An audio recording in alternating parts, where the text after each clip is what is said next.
I only wanted to be part of something. I only wanted to be part of. I only wanted to be part of something. I only wanted to be part of.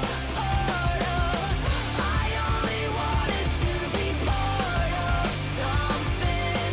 I only wanted to be part. Let you cut me open just to watch me bleed.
Okay, but that is a very Rowan coded song, so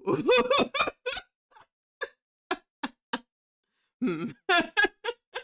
hmm. Hmm. Hmm. Might have to put that in the maybe pile. Yeah, for real.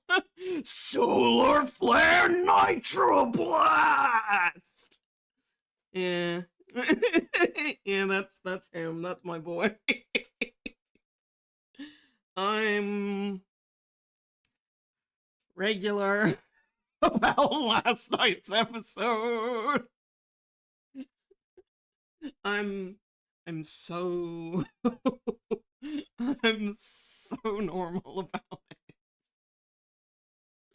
But we're doing a recast. We're gonna be watching episode 13. I slept really well, and I put the VOD on immediately to fall asleep to. Um and just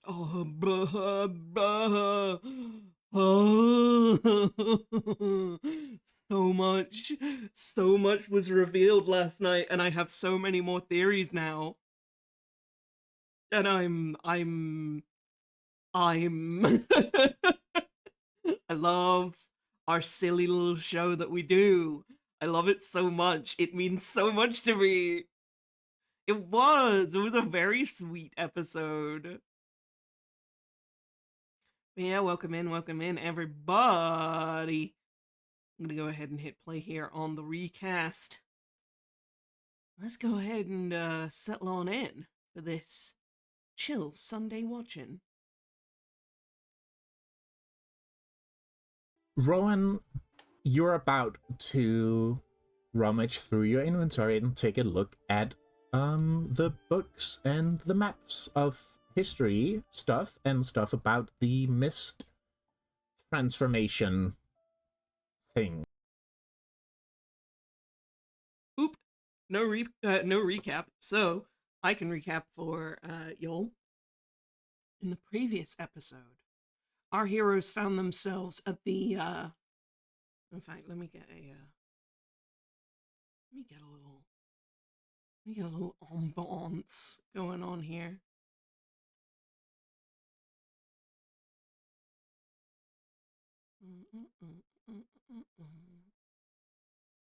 Sunken Valley, ooh, Sunken Valley, Sunken Valley, ooh, Sunken Valley.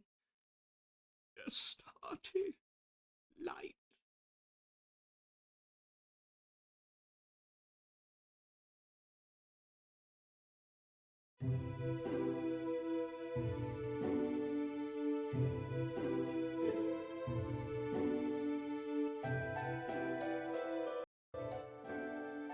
There we go. So, in episode 12 of Sunken Valley, our heroes found themselves having just escaped from the abandoned library after an attack from Will of the Heart. Just managing to make it out before the mist that Will turned into could get to them, the three heroes noticed that the detached, the creep slinkmen, as they called them, were now escaping into the treetops and into the forest line and heading directly for Animal Village. This was no good at all. So, taking their books, putting them into their inventory, Rowan and Sweets share a glance, and Sweets opens up a dark portal, or a dark flortal TM, under them to deposit them directly to Animal Village. The trio crash land on top of Mayor Flappy's desk, sending papers and ink flying everywhere. Surprising the mayor as she signs almost automatically what she was signing, which turned into Cooper's forehead. Sweets needed a quick heal, considering she was completely beaten up. So, after scrambling to get off of the desk, Cooper casts his magic and heals is a word to describe what he does to Sweets. As all of her blood is forced back into her through her mouth. Warning Mayor Flappy of the impending attack. Sweets has the idea to use telescopy to see how close the Creeps Linkmen are to the animal village and how much time they have to get ready before the attack. Mayor Flappy handles this by needing floor time. And Sweets heads up to the observatory, where she unlocks the door, blowing it off its hinges. This is no good, considering that the observatory was also a temporary prison for Maze and Crank. After seeing the commotion, Maze tries to ask where Cooper is so that she can brag about that thing, that information that everybody knows.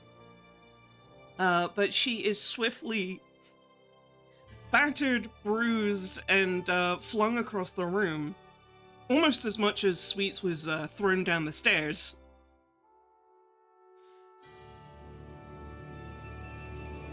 Before Telescopy informs them that those things, those guys, they're really close. They're like here. So, scrabbling to get back, to get everything under control again, the trio leap into action. Sweets and Rowan do a double attack to stop Maze from transforming into anything devious with her dark magic. They tell Crank off, and Sweets eventually puts Crank in her inventory, to which he seems to oblige. And sending Maze down the stairs again, or down the stairs, where Cooper is protecting Mayor Flappy. Ro delivers a swift drop kick and then tries to tie her arms together to stop her from doing anything untoward. However, as he's trying to tie her arms together, the Toon Force kind of has a funnier idea and ties her arms together successfully with one of his arms, binding the two together in probably the worst timing of ever, considering that the Creeps Linkmen are now literally on the doorstep of Animal Village.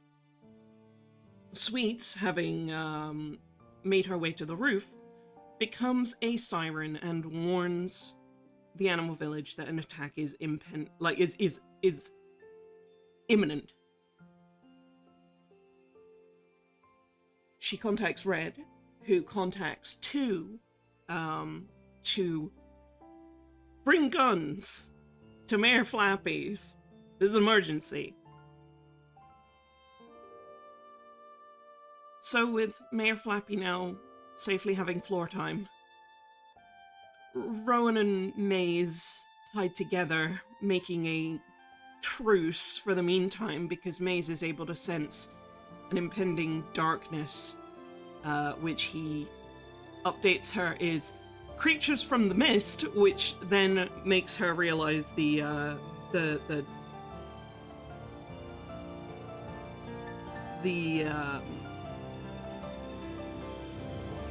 what's that word? The threat of the situation at hand. They truce, and then they meet Sweets outside to fight the detached. The detached weirdly slither and creep toward the trio, focusing in on the clear threat in front of them. And going for Maze and Rowan, considering they seem the most compromised. Sweets and Cooper deliver swift attacks, and Rowan leaps up into the air like a jet of fire is under his boots, stopping two of the Slinkmen from crashing into him and Maze. And the fight begins. Red and a little sack boy named Two, who brings a cart full of gadgets and gizmos, join the fight. And one after another, they manage to take down the detached that are focusing in on them. It seems to be going well until during the last couple that seem to remain, who focus in on again Rowan and Maze, who are the most compromised, like in the most compromised position of the battle. When something happens, Rowan feels an intense heat bubbling up within him. He feels embarrassment, shame, frustration, but also the threat of the situation and how utterly terrifying the detached are as they make their way toward them. And with a breath of fire and a sudden gigantic kick and a cry out that sounds gravelier, more harsh, Rowan's form changes just a little. His hair spikes up as though it's on fire, his eyes go blank white, and his teeth sharpen. And he's able to kick the detached, the last enemy, so hard that they win the battle. Stunned by the sudden transformation,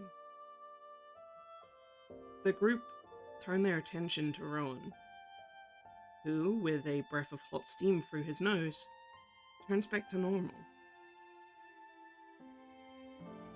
And with the victory won, and Rowan seemingly unaware of the change that just took place, the gang question him, and he has no idea what just happened. But realizing that they're not joking, seems a little worried, and a little nervous for some reason. But ultimately, the threat is gone, or so they thought. Because now with the detached out the way, Maze gets it in her head to now end the temporary truce once they have been freed from Rowan's arms by Sweets. And she starts to try and use the power of darkness to transform into a monstrous form. The gang try to stop her, Sweets turning her arms into a giant net to keep her down. And all keyblades pointed to her. When Crank joins Maze and transforms into a much larger frog, the size of a truck. Sweets tries talking to Crank to get through to his better nature, and tries to convince him that what he's doing is wrong and he's better than this. Crank feels a connection with Sweets and seemingly doesn't. He seems worried. Maybe he's only doing this because he thinks that Maze is the only one who will be able to turn him back, but Sweets convinces him that there are good people here, and that they'll do whatever they can to try and figure out how to turn him back into a man again. And that he's not evil. He shouldn't be working for her. And Crank, who seemed to not realize that maybe Maze was a force of evil, puts his faith and trust in Sweets and allows a connection to form between them. As Maze is starting to transform quicker and quicker,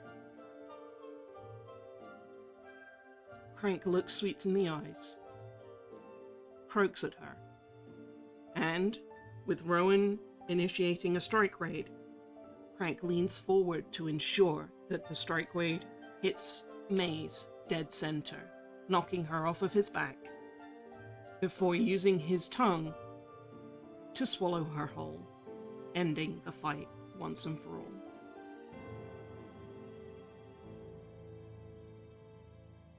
Sweets is overjoyed and so grateful that Crank would put his faith in her, and is experiencing things that she's never really felt before. She doesn't really know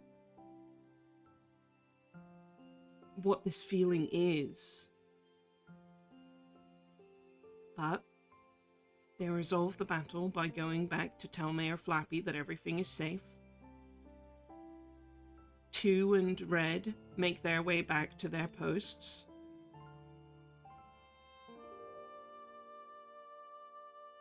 And then the gang move back to go and rest in the barn, now that everything's done. On the way back over, Sweets,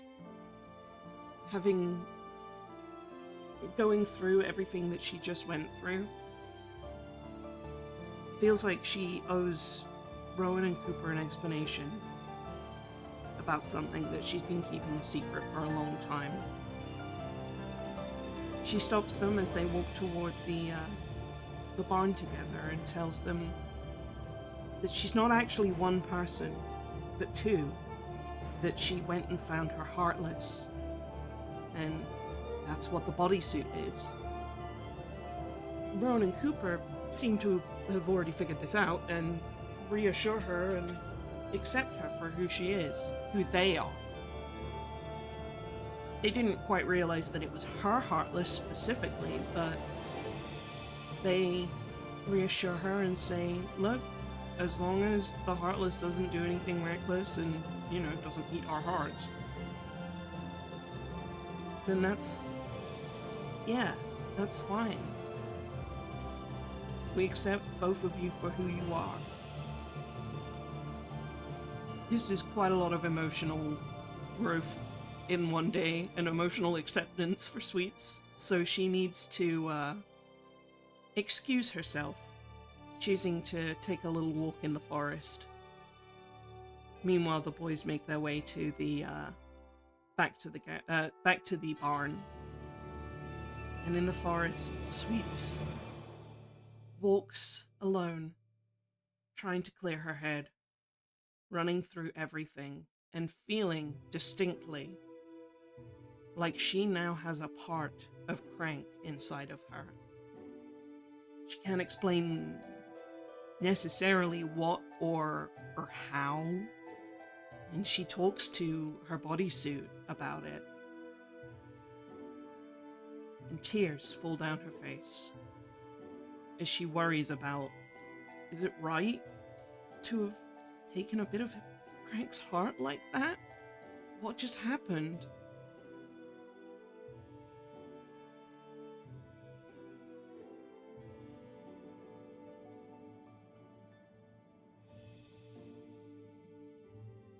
She doesn't know what this power is. And she doesn't know if it's good or bad, if she deserves to take it, if it's right to take it.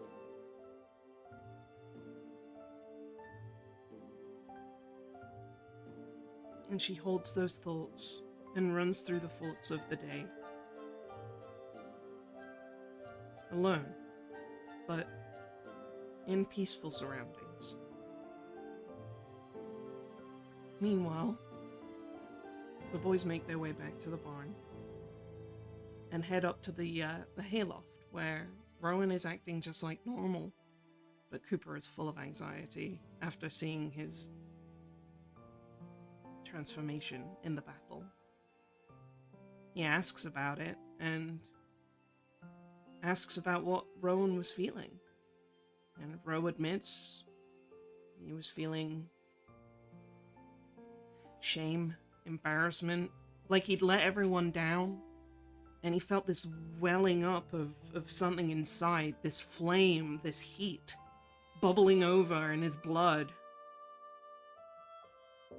As he felt like he was just once again messing up for everyone. And the more it grew, it was weird because it felt good. It felt right. It felt natural. He didn't understand what it was, but it was there and then it was gone in a flash. And he had no idea that he'd physically transformed. He seems a bit nervous about that, a little cagey even. And Cooper, not wanting to scare him and not thinking anything bad of him, just warns him, I just worry that that's darkness, and if you say it felt good and right, then maybe it's good, but just be careful. Darkness is a slippery slope.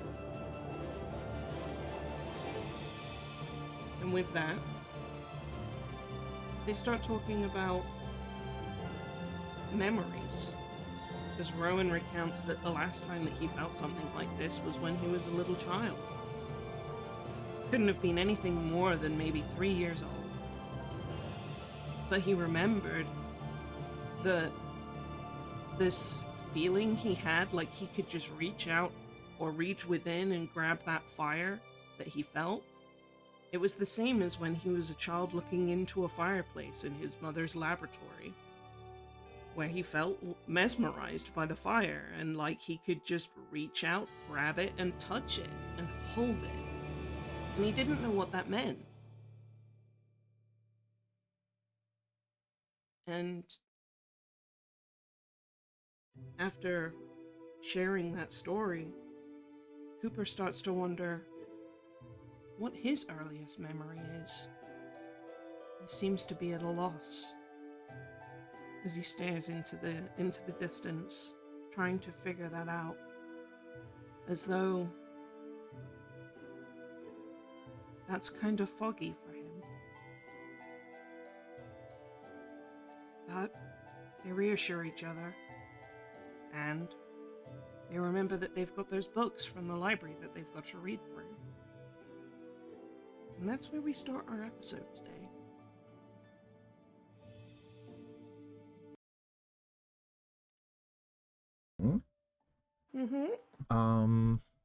Actually, I'm gonna need to hide the Roll20 chat real quick. Boop. So I can go in here. So, Interesting. I mean, you're gonna see all of it. I just don't want to. We've got the maps of Sunken Valley. We've got some. Oh, but I'm showing this to the. We've got stuff about the Offworlders that came to Sunken Valley and what happened to them. We've got documentation of the Mist Affliction, and we've got a little book on the Machine City Corpocracy.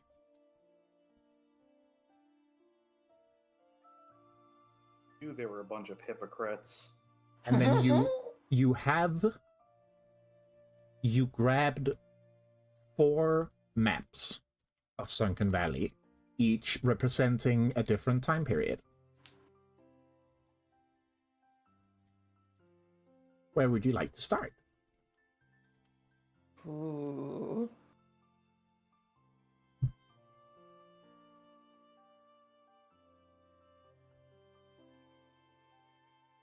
so many choices.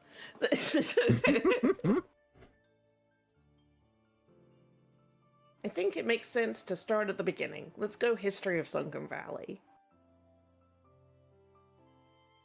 So, the maps? Yeah. Yeah. Right. Now I'll just do one of these and then do a show to players. The players. Players. Let's resign. The compass is a little cartoon hand! Yeah, chat. Don't worry. I got you. Let's make that a little. Flash! Yeah. Hey, The rules! this is incredible. No thanks. So there's a theme park, huh? Could be. Yeah, so we're looking at a map of the local region of Sunken Valley. The region that you're, in. Hey, above the table, I was considering whether to actually put a year on it, but then I decided against having to make out a fucking calendar, so this is just 15 years ago. Mm-hmm. But yeah, we've got the mountain ranges, got a big old forest and a little old forest. And we've got the two territories, the machines and the animals. And on the animal side, we have the little town of Meadow Marsh, the small villages of Riverbend and Shipston. And then there's Hillside close to the mountains, and the capital city Hope's Reach, which is right up against the border. And on the Machine City side, we have Station's End, which is a station town. We have Mine Town, which is right next to the mountain ranges, where they mine for precious minerals. Of course, we have the capital city of Machine City. And then we have their extravagant amusement-centric settlement called the Meadows. Eggman Land. Yeah. Eggman Land. I mean, yeah. I got a In question the UK, about it's just pronounced Eggland. Eggland. I got a question about Panopticon Roy here. Yeah. Is that a mustache or a big open mouth? Yeah. I was afraid of that question. It is indeed the mustache. I mean that's better actually. Oh yeah. No, he isn't just like screaming. Just all day long. It's like a tornado siren, but just for always. Yeah. Just for always. You get used to it after a while. That lets us know that the world's still cracked.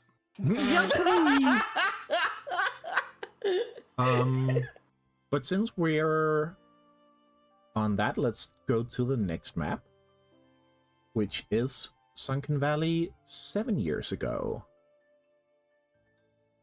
Uh-oh. Let me do one of these. So 7 years ago, we now have a new settlement, which we're familiar with. Good old zoomed in too far. Damn it. There's a better way to do this. Is that what it says? I can't read their alphabet that well, apparently. There we go. Animal Village. And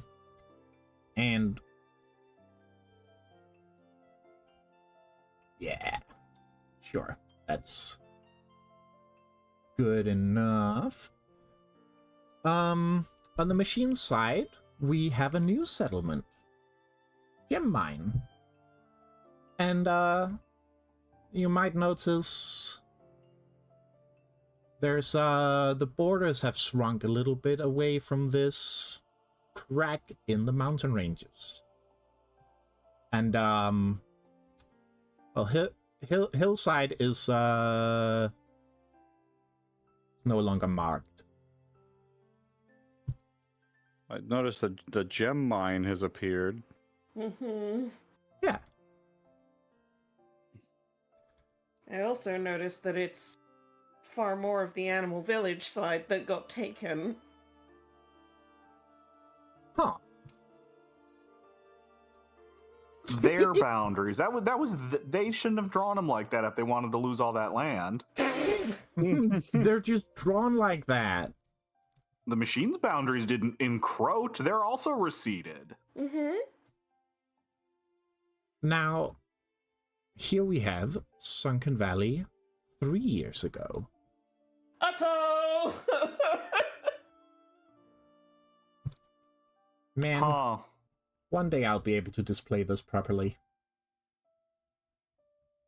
You know what? Hang on. I'm gonna hide y'all's HP bars for a moment. You're free! You're free of mortality! Sleep punches Merlin immediately. Actually, no, that's silly. Hang on, I'll just fucking bring the window in front. What am I doing? There we go.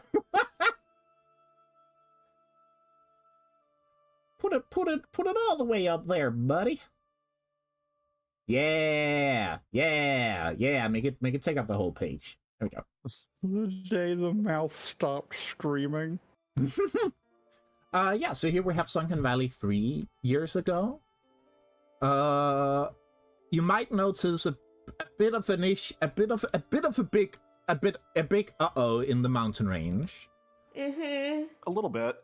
Our friend, the crag, or the fissure, or the split. Our friend the crack? Yeah, no, I heard it. Look, crack is no one's friend. Crag is no one's friend. Crack destroys communities. Look at Crag what is it's done. whack. Crack's whack. Craig the Fisherman. All right. We're gonna get a DMCA from Devolver Digital if we're not careful.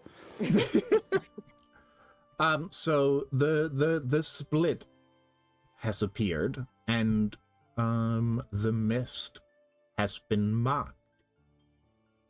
It's taken over the meadows. The gem mine is no longer marked. Hope's Reach is no longer marked. But hey, we still got Shipston, Riverbend, and Metalmarsh, and Animal Village. That's the mist. Mm-hmm. Oh. And Interesting. lastly, we have a map of Sunken Valley in the current day. Ooh.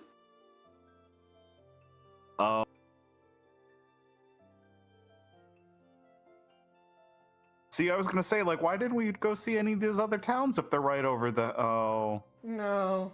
Yeah, No. well, there's still I mean- Shipston. there's still Shipston. That must be where school is. You monster. I was taking a drink. Oh, bye, Station's End.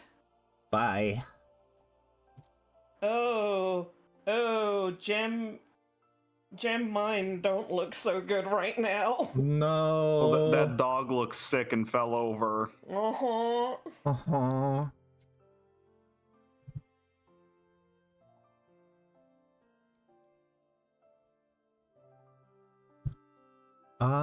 Yeah, these are our maps.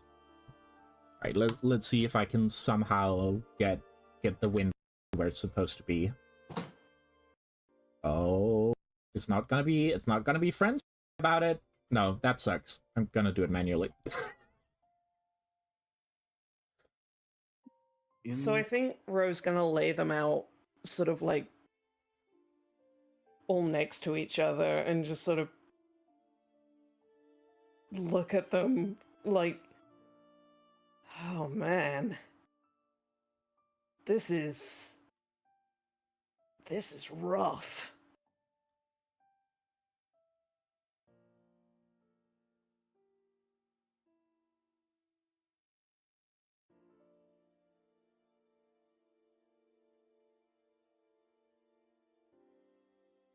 It doesn't look good.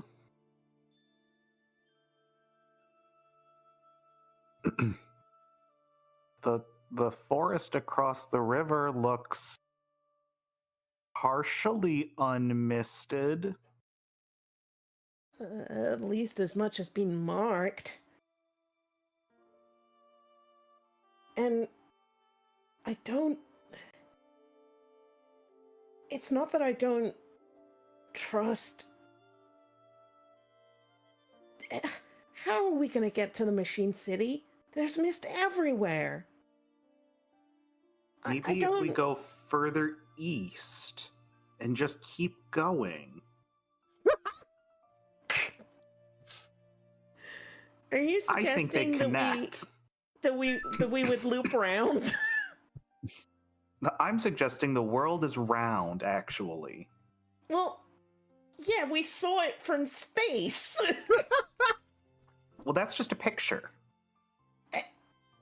Oh, it's okay. We can't get into that right now. We're gonna unpack that another day, okay, Cooper? It's like the book says, in the age of fairy tales, everything was connected and then they broke apart. But I think, actually, maybe they fused around. Mm-hmm. And that the edges actually connect. You're so pretty. See, now you're Really, telling me I'm wrong you know for how saying the world globes is work, round. right? It's not that you're wrong for saying that the world is round. It's more the way that you got there.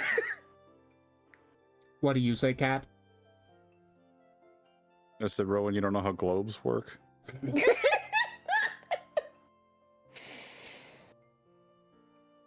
Still, I'm sure that Rouge has some way, because, like, clearly she wasn't affected as far as, like, she looked normal from what normal is in Animal Village, at least, but, like, I don't see how she's making it all the way there unaffected.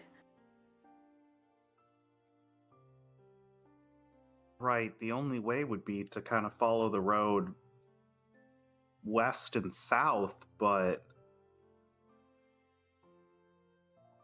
Or, like, I mean, it doesn't go directly over the crack, but it's not any clearer than any other path. no.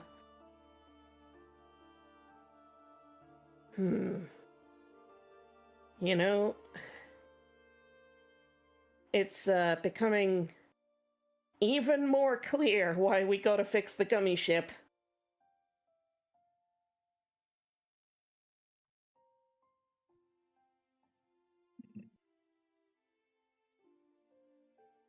And he's looking at the one from like 15 years ago now, and he's like,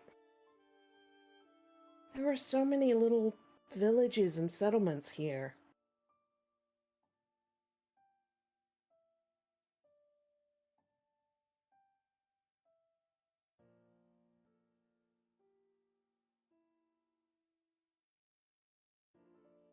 All of this just because they mined and messed with something they didn't know.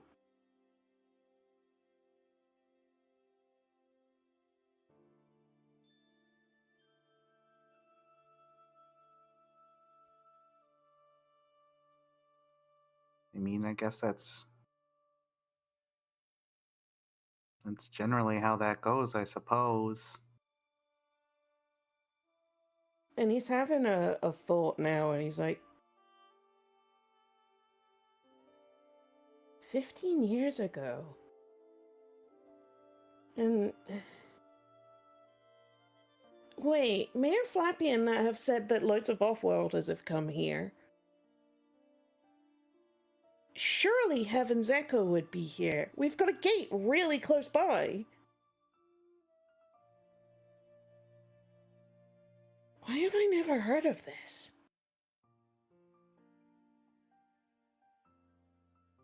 I mean, we knew this place was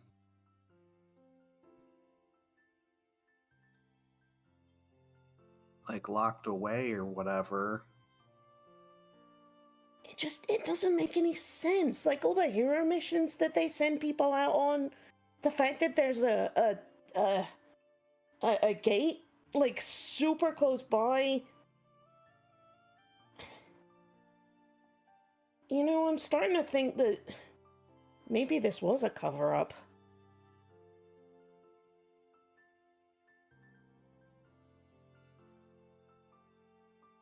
I mean, if nothing else, it's certainly dangerous and doesn't seem healthy to be here for an extended period of time. No. This just keeps getting weirder and weirder, you know?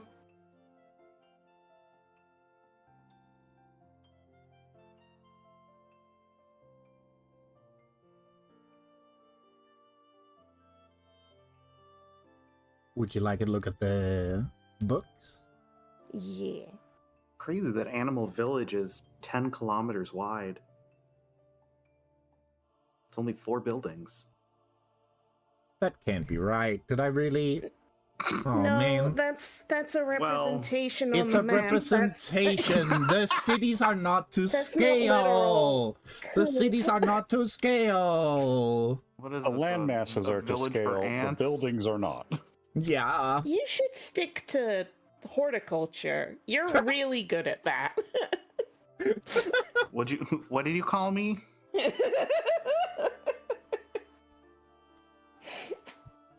He just kind of I smirks personally and choose shoves to him a believe little. that Panoptic Conroy is 3 kilometers wide. Well, Panopticonroy is. Oh yeah. Like That we one's get real. there and it's like, no, it's just a represent. Whoa. Oh, that thing's got some Holy girth. Oh my. Like, oh, when we saw it from space, huh? I guess that Machine City does things quite literally. They're not Everything's quite big. as whimsical as Animal Village, I guess. Built the scale in Sorry, it. not to derail. I'm not even in the room right now.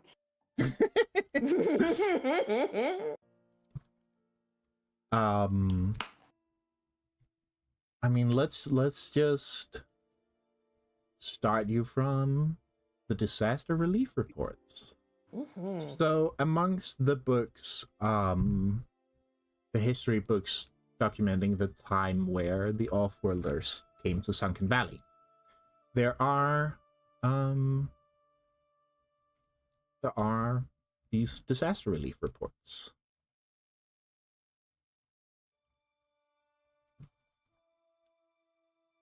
Which I can read aloud, you can read aloud, all the same to me. I'm down to read aloud. Go for it. After the crack, Offworlders started appearing. Few were from the same worlds, but the stories were the same. A strange shimmer in the sky, then absolute darkness, as people and places got ripped up into the abyss. Most of them are injured, and we've been setting up triage centers in the towns that survived the crack, but we can barely take care of those that were injured then. And now the Offworlders are transforming. It happened to the most injured at first, but then it spread. The worst cases are attacking people, accelerating their transformations. Every victim becomes a new threat. At least we don't seem to be affected, but that's little comfort. Entire cities have been abandoned, or so I hear. That's like what Will said. Right? You mentioned that he was talking about they were talking about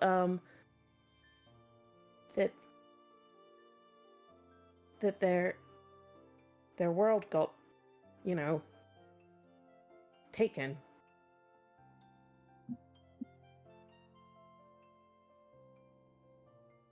I think some of the color drains from Cooper's face, despite Will literally having already told him that that's how he got here.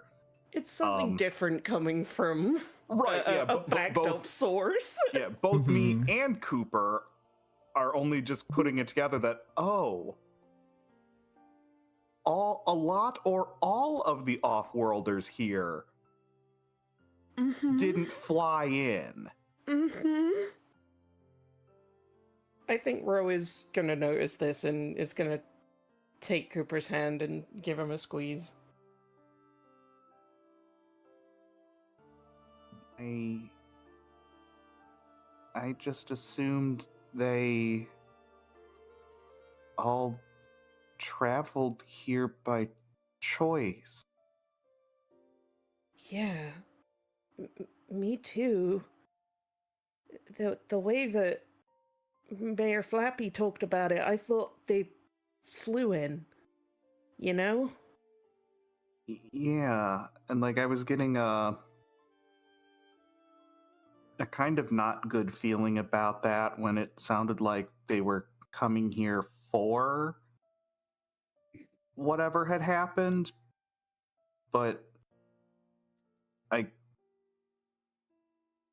it sounds more like they were here because of what happened with the crack. Yeah. As you're discussing this and flipping through the books, Rowan, you realize that some of the history books seem to reference some off-worlders in ships, but any actual references, including some of them being see page this and this, any actual account or any place where you have a page number to go by, these pages have been torn from the book. And I think he's gonna initially just kind of shuffle closer to Coop at this point and kind of just lean and read and look through, and is looking at these pages, and the more that they realize that it's these pages, the more he's gonna be no way. It's everything. It's everything to do with a gummy ship. Look, it's this and it's that and it's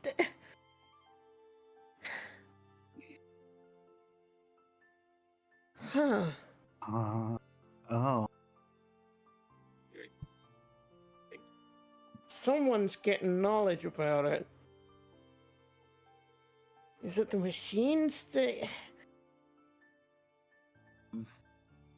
They sure seemed interested in it. Right? And for as much as Will was, I don't think that, their whole thing was about gathering knowledge. They don't seem like the kind of person that would have, redacted something like this.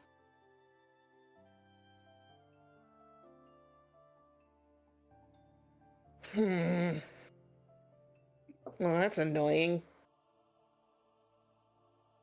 Still, nothing we can do about it.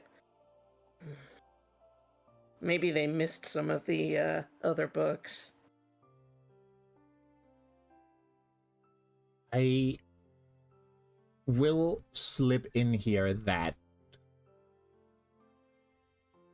if you wanna sort of try and snoop out more about exactly why these pages are missing, you are welcome to deep dive about it.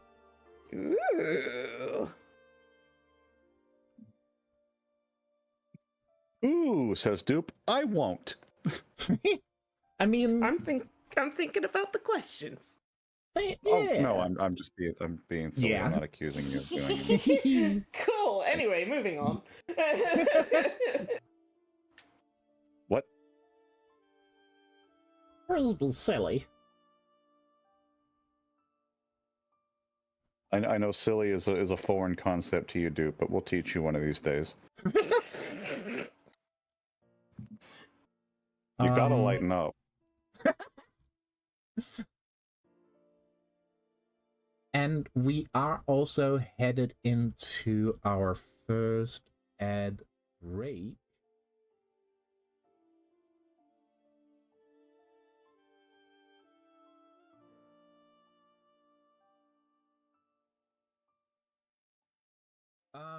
Shall we just go to the next documents before we do any diving or shit like that? Yeah. Then please peruse the documentation of Mist Affliction. Oh. Is there a mist affliction? Is there a miss affliction? Mist Affliction? Is there a misattribution? Yeah. I think Rose gonna like. He was already leaning in to Coop at this point, but seeing this, he's just gonna. He's hugging him now and is a little bit like, okay. Splasha, I'm reading ahead, and this italicized term at the end of the first paragraph. Yeah. And I'll make it clear: Cat, the player sees this. Sweets, the character, does not. Mm-hmm. But well, you look at this shit while I'm off in the. No, don't get out of here. No, what are you doing? Fuck off. Wow, rude. Okay, back to the woods I go then. But yeah, would Rowan read it out loud? Mm-hmm.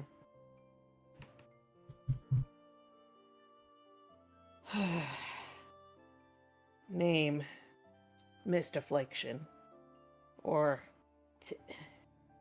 tunification. Symptoms include changes in skin, hair, eye pigmentation, turning ink black or paper white, appears randomly, often starting at extremities. After a short period, changes spread and penetrate into muscle and bone. Afflicted flesh becomes malleable and elastic. The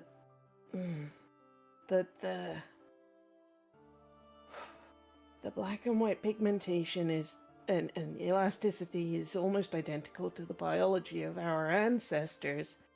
Animatum elastica. Danger.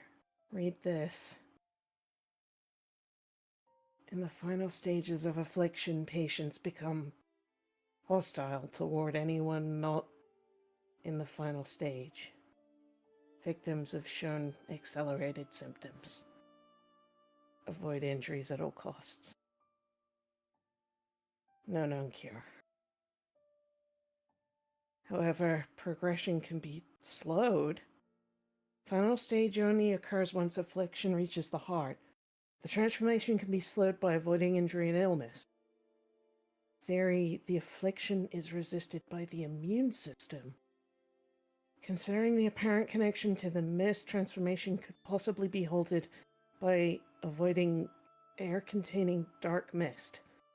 This effectively only works by leaving Sunken Valley, which is currently impossible.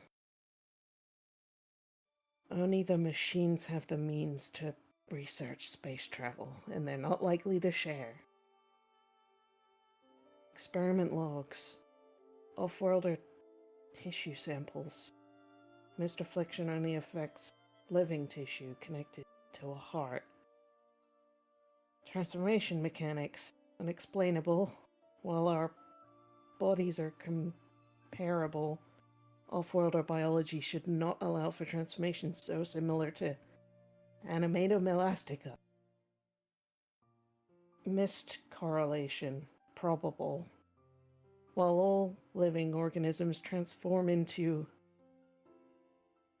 Monstrum Elastica, or the detached, if exposed to dark mist, off-worlders transform without exposure. The struggles that the mist is... This suggests that the mist is present in the atmosphere, and that natives are resistant to low concentrations? Uh-oh. It seeped into the groundwater. And the air water. It's in the water cycle now. Mm-hmm. It's PFAS chemicals all over again. If it wouldn't be so sad, scary, or tragic, I would think this would be a great time for Mog to Michigan J Frog out of nowhere. Just... Hey, Cooper, don't look at that. Look at this. What do you think of this? Huh? It's just spinning a hat. Hey, whoa. Right? Right? Cooper, keys. Jingle, jingle, jingle, jingle, jingle. Keys, look over here. Keys. Oh, shit, you got keys? Keys.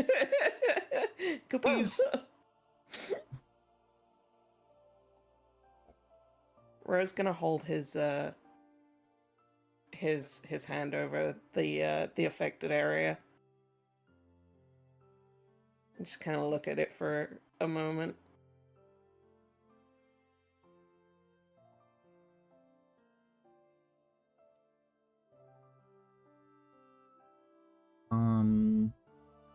Hang on, let me... Yeah. Wait. Yes. It's... Rowan. Oh. The edges of the ink black band are not as armband tidy as they once were. There's little... As if it's an ink blot slowly spreading through paper, there's little areas that have stretched out up towards the hand and further up the arm. Oh, good. Hey. Rowan, do you mind if I try something that probably won't do anything, but I feel like I should try anyways? Yeah. Yeah, of course. Whatever you need to do. So I'm gonna put both of my hands kind of over and around, but not quite touching Rowan's wrist, and I'm gonna cast Asuna. Oh. Aww. Yeah, we'll use advantage for this. This seems somewhat appropriate. Yeah. We want to clear this up as soon as we can. That's 7. an 8. That's an 8.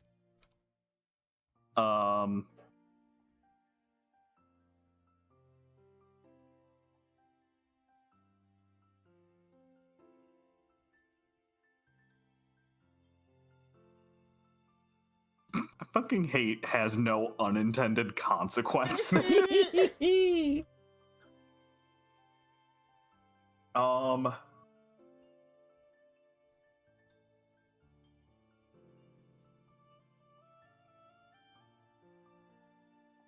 It's so hard to say because I feel like you can say the magic does whatever you want it to do within reason, and Yeah. it's just that these are the sort of specific boundaries that it may or may not have.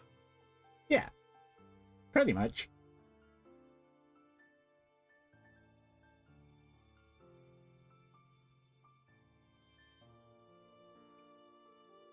Ugh. And like above board, I know this isn't probably really gonna do anything, So I don't know which of these options to pick. Bypasses defenses could be a fun in route. Yeah, it was between that or semi-permanent condition. Right. I'll say, yeah, above Rowan gets board. retrobrided. Creates an illusion. What if we just make Rowan feel better? Oh. What if we're that kind of guy? Don't What get if we're that us kind of started. guy? Cards. Yeah, above board, I'll say you could convince me in something that would help, but you're gonna have to convince me for sure. Right.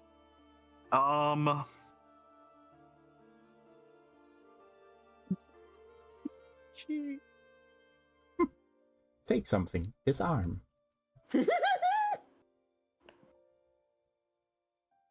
In marriage, what? What? Huh? That's not yet. Not yet. I did just have a different adjacent thought, but I don't. It wasn't what I was thinking of trying, and also it's. I don't know that Cooper would do it. He'd feel too probably embarrassed or something to try it. Mm-hmm. Oh. Because the final thing we just read there was the heart is the last thing that goes. Mm-hmm. So something protecting your heart, but no, that's too direct. Cooper would feel silly. So I'm thinking semi-permanent condition Mm-hmm. where we're gonna set up kind of like a magic shield barrier membrane type of thing, what isolates as best as we can Rowan's wrist from hand and arm. But, in like a magical way, where the Yeah. magic just understands biology. Yeah. So in an attempt to isolate it best we can, knowing that it doesn't seem to be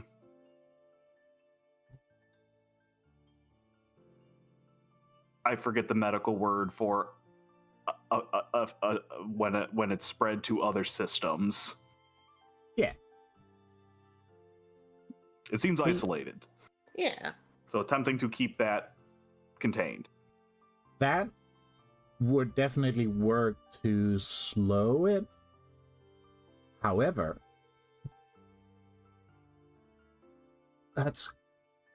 there's going to be unintended consequences.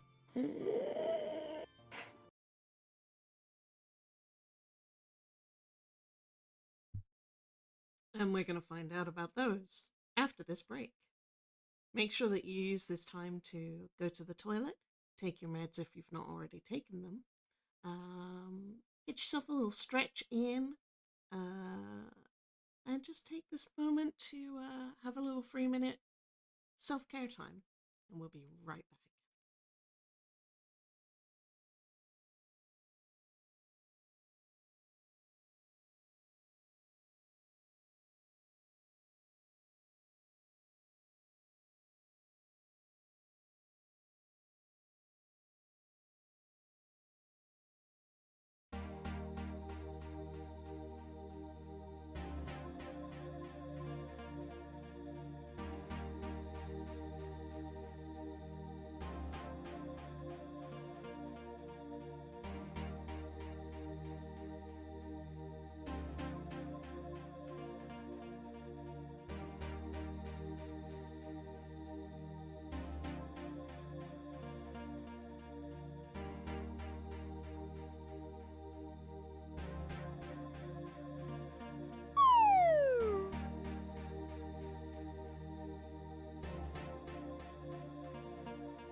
but does it slow it?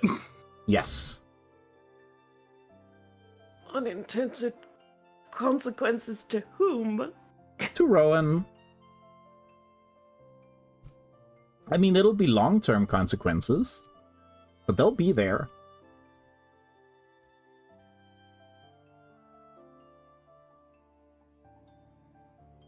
Does Cooper know any of that? Yeah. Honestly, yeah. I mean, you're casting the spell, and you know that you can at least somewhat slow the transformation, but by cutting off magically this part of Rowan's body, you either cut off his literal, flow of blood and other functions. Not to mention that, like, he'll have a hard time using his hand, and it might in the long term damage the hand. Yeah, no, I mean, ideally, the magic knows what's the him and what's the not. Yeah, but unfortunately, there will be unintended consequences. So it's either that, or it's that Rowan's right hand. It is his right hand, yes? I believe so. Yeah. That Rowan's right hand will be sorta ethereally cut off, meaning that he will not be able to cast spells. At least not with that hand. If it's cut off from his heart, could he summon his Keyblade? Maybe not. That's his Keyblade hand. That's his Keyblade hand. Keyblade hand. Is it too late to pull back? No! I'll play with the drama of that.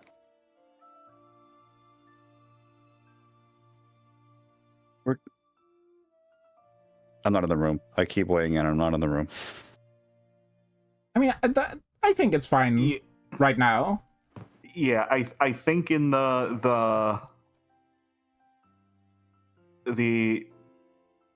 process of doing this and sort of the feeling it out as to like what changes I can affect, but then thinking through what the knock-on effects of any of that would be, I think we're gonna pull back and just not do anything. You're also welcome to spend a link and re-roll. Because essentially the way I see all of this is Cooper, like, magically or otherwise assessing the situation. Feeling his way through it, seeing what could work. You could potentially get this to work, but it has to be one hell of a spell. You'd have to put everything you've got into making this work, i.e. spend a link. And also getting another advantage. I can spend any link, right? It doesn't have to be the corresponding bonus for the roll? Any link. As long as it's either, active or, well, I mean, if it's locked, it just has to be active. Or unspent, I suppose I should say.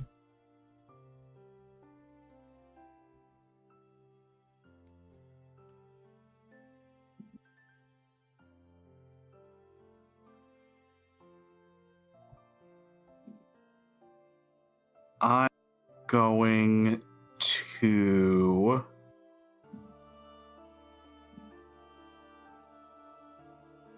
spend my locked dark link with Sweet.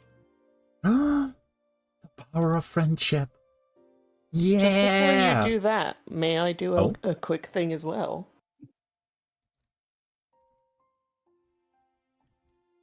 I mean, sure. What are you thinking? Can I limit break? Yes, yeah, you can.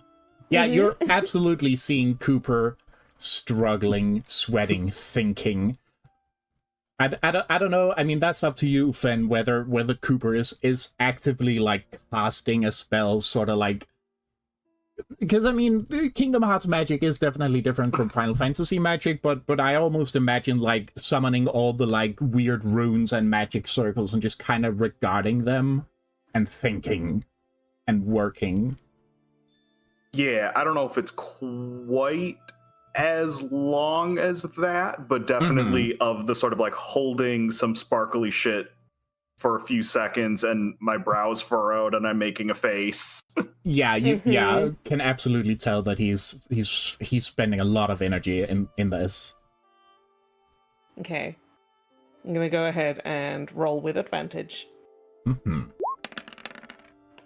Oh no! I'm re-rolling. I'm gonna spend a link. Yeah, correct. Yes, you are. Yeah. No, But consider No, I don't want to mean- make it worse. I mean, Rowan's probably pretty freaked out by what the fuck he's found, what he's read, and then just seen his arm. Like, would he be super calm right now? But maybe being upset Seeing works that in his Cooper favor. is like, yeah, right. Like seeing Cooper is like genuinely really trying hard. He's gonna want to like swallow it all and try and help out. This is not me arguing with you. This is me arguing with Rowan. Rowan, that makes no fucking sense. The whole thing is because of your condition and your arm, and you just choose to ignore the you part of it because Cooper's trying hard to fix the you of it. He's Like, a Rowan, fairy that's a tale lethal hero level. boy. Rowan, it's a lethal level of Kukiyomi. Fucking stop it. And obviously, do not change a thing. But Rowan, what the fuck is your problem, dude? I'm gonna spend the Riolu link, and I'm gonna reroll, and I'm gonna use the other advantage. The memory of Riolo. Your heroes.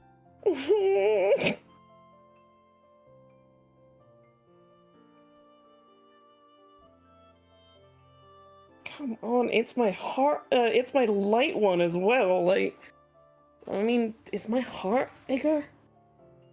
No, heart's one as well. So. Oh no, he's turning into a cartoon and he's got an enlarged heart. This poor boy.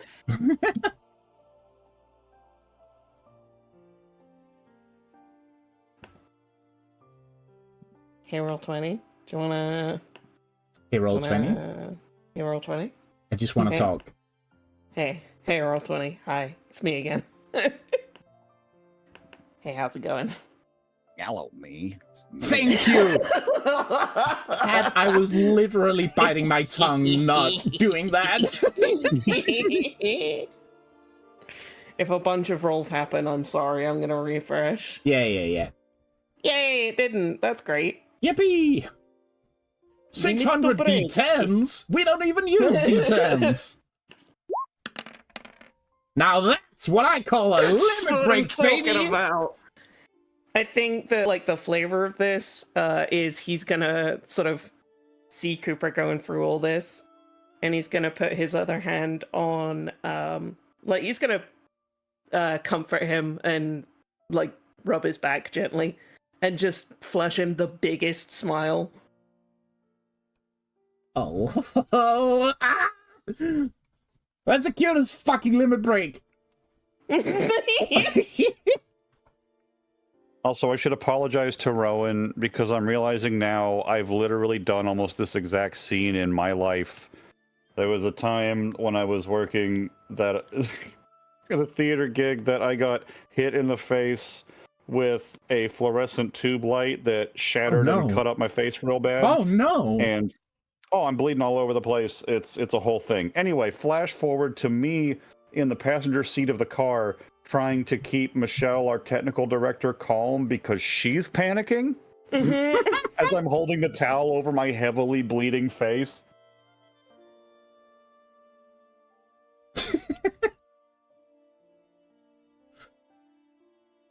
So all this is to say, Kat apologizes to Rowan. Yeah, as you should. Now, empowered by your boyfriend's limit-breaking smile, Cooper, please cast I magic blush a again. little. I use advantage. Yeah! But I'm assuming I have another. Yeah. Yeah, you got 2, now you have 1. Yeah, that's what we're talking about, baby! And with a +1 forward, that's a total of 13. Wow, that's The Kingdom Hearts number! that's real That's funny the episode considering number. this is episode 13.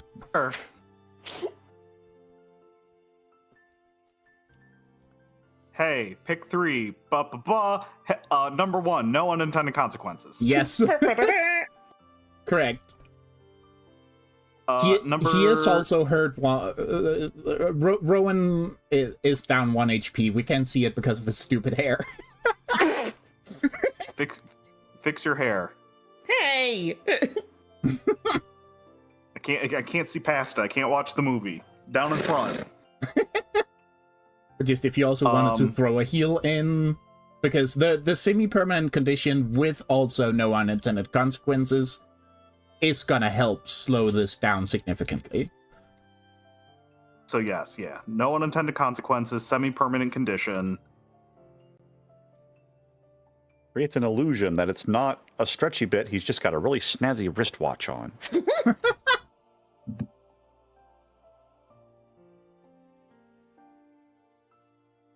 It's a Rolex. No. Sorry. Hey! Hey! Yeah! Hey, whoa, hey, trying to keep it light. Oh. Oh, I am. Uh-huh. I don't want to give him a Rolex, although that is funny. Do I want to give you an illusionary something, or should I just heal you? Probably should just heal you. That's the more pragmatic thing to do.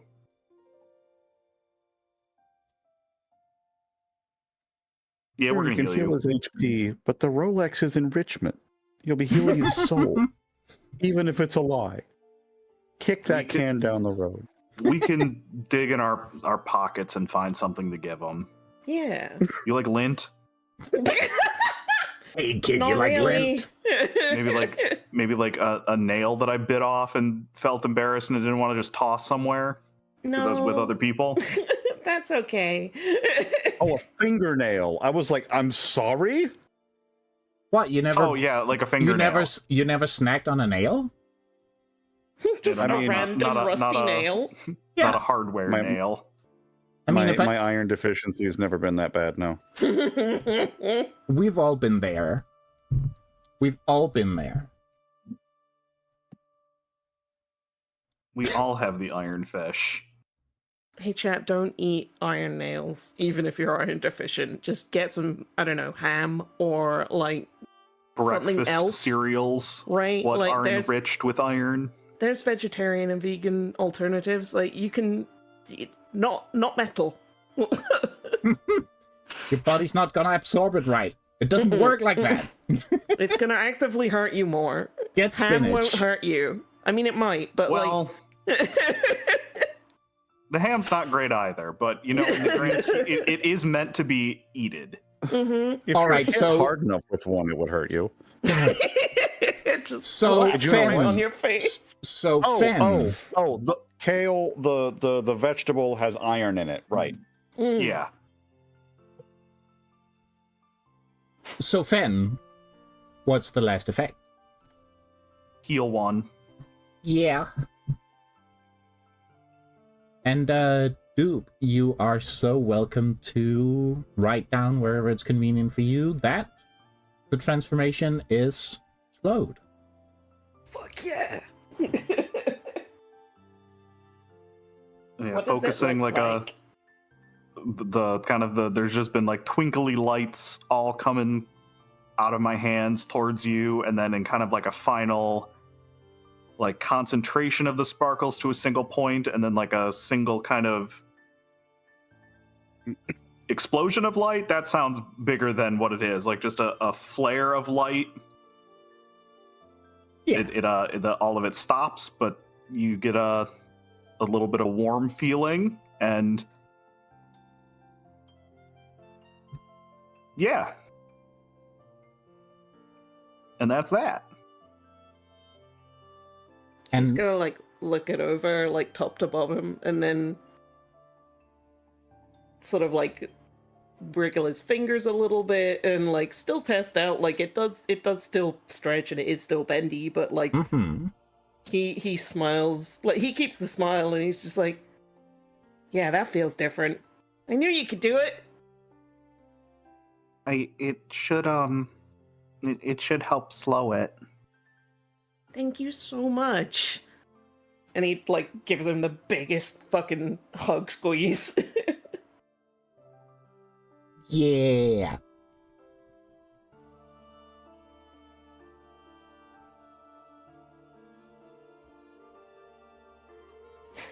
It's kind of hard to doubt your magic, you know?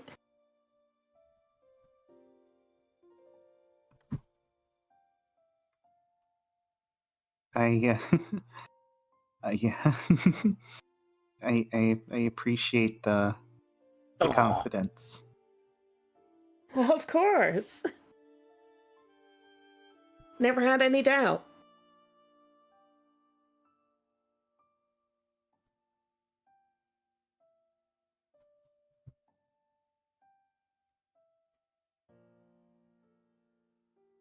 And the hands still all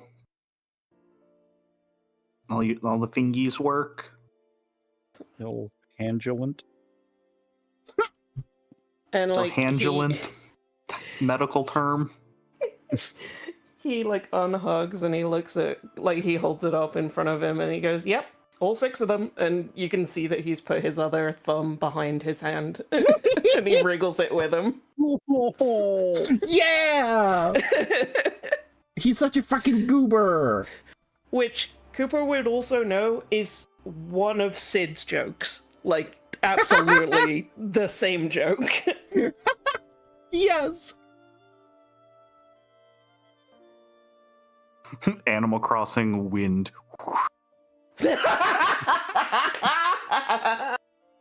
Aw, come on.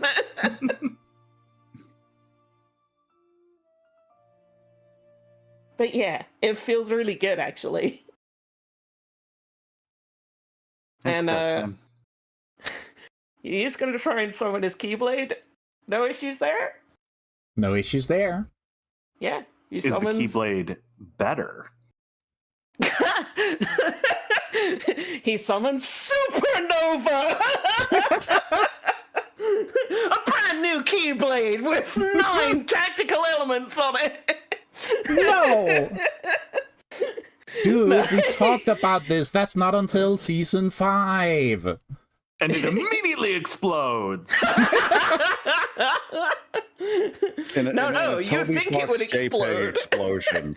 It implodes. Exactly. Toby universe Fox is ready for JPEG me. explosion reversed. Exactly. What is it? Explosion reversed. Yeah, no, he summons Starflare, and he doesn't have any issue with it, and he just holds it up, and then Well, hi, Rowan. It's me, Starflare. and then he despawns it. I'll come back in. Can't be so And, careful. it has You are that- dangerously close to actually making that stream canon. We can't. We mustn't. No. Oh, When yeah, he- Sweets is giving me the kill gesture. Fair enough. When he despawns it, it is that that like wisp of fire, as usual. With just a little tiny twinkling of light at the like at the very end of where the fire ends, that look like tiny stars. Yay!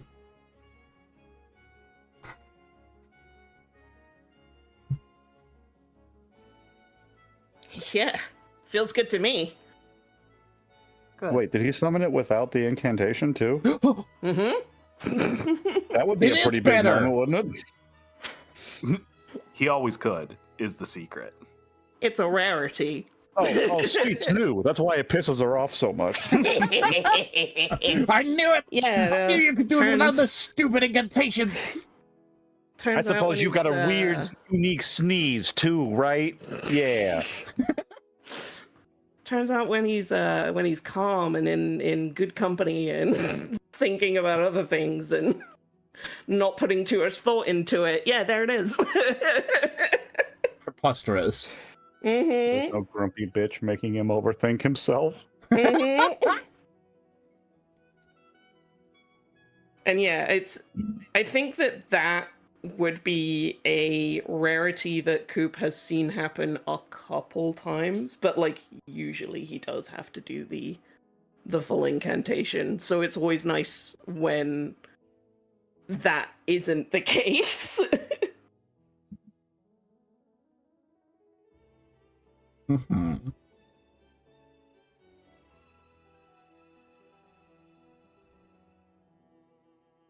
And I think Cooper notices and just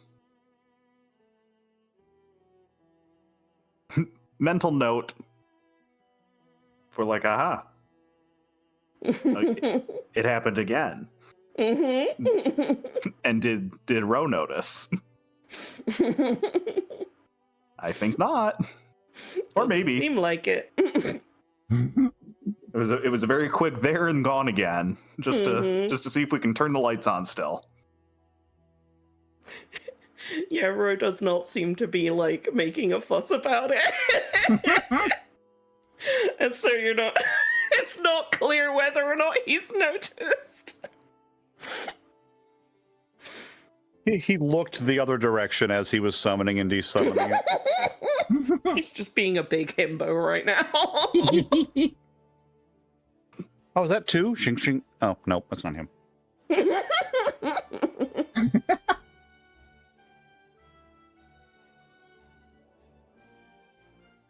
Would you Well, you lo- you still got like 2 other books, right?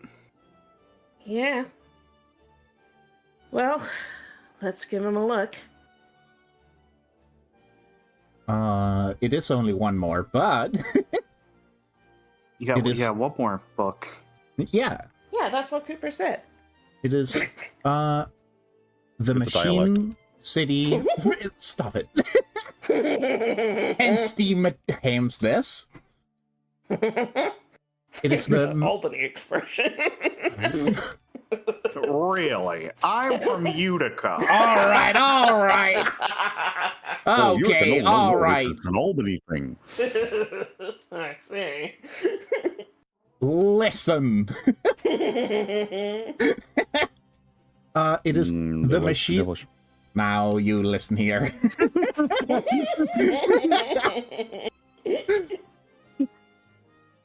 It's called the Machine City Corpocracy. Here you go. Do you want to read this one, Coop, or shall I? I can read it.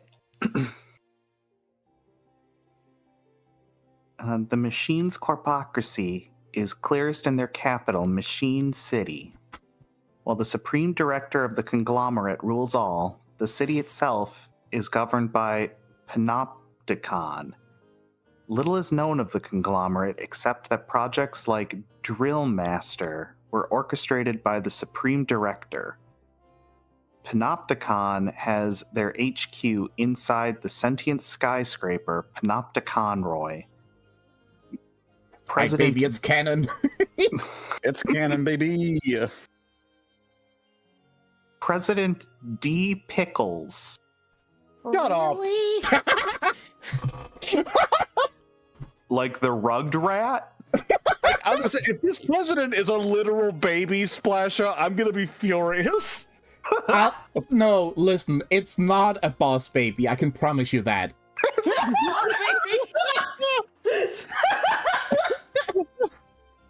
If this was Boss Baby the entire time, I think I'd have to leave. Yeah. President D. Pickles rules Panopticon and is the city's ruthless landlord. Ugh. Vice President E. Morton, the president's right hand, owns Zomnax. With 2 A's, huh? A megacorp known for logistics, cybernetics, and vehicles. CFO Joe Immortal Witness. Okay. Ensures the bottom line at any cost. Their cybernetics have let him live for 140 years. The working class, while unhappy, believe that hard work and smart investments will guarantee happiness. Any revolts are squashed thanks to Panopticonroy, who has eyes everywhere there are people, excluding the automated underground. Automated underground? Underlined, circled, highlighted. Yeah, it's Nope. real subtle. Note on the corner of the page, check this out. You should probably use the Important. automated underground. Anyway, A red gob look emote directly in the bottom corner. Or red gob point, whatever the fuck it's called. It's both. oh, So this sounds- Astral got it. Good job, Astral. So this sounds as sleazy and as horrible to you as it does me, right? Yeah, no, this stinks. Yeah. I'll also say here, again, you're welcome to, I mean, honestly, just to ask questions, because we're assuming that this is just, the important bits excerpted. I will say in hindsight, I do wish I wrote a little bit more to it, so if you have questions you'd like to ask, feel so free. Mm-hmm. But also don't feel like you have to, I just wanted to put it on the table. I can't believe we didn't consider the implications of creating a literal panopticon and how that would make it difficult to get inside, huh? Yeah. Well, the secret is you don't know when they are watching you is the thing. Thanks, Michael Foucault. Now get the Foucault out of here. Foucault. Well, Now people don't really fuck think off. about it, but the guy in the center is the only one that everyone sees all the time, so it's kind of harder on them. Yeah, it works both ways. It literally doesn't. No. No. It literally doesn't. Great. There are multiple things it does. Work both ways is not among them.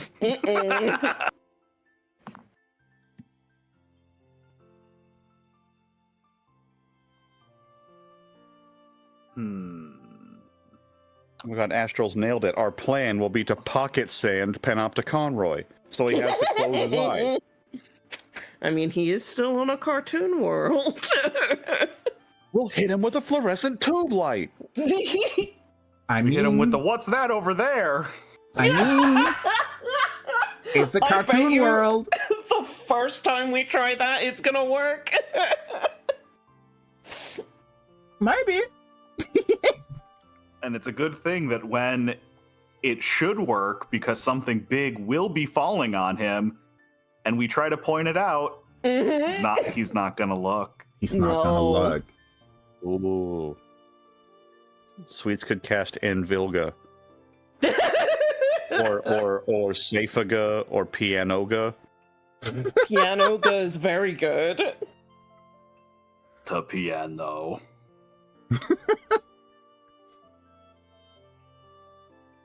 Call it Piano 3 in some parts of the world, but we don't talk about that. Piano 3.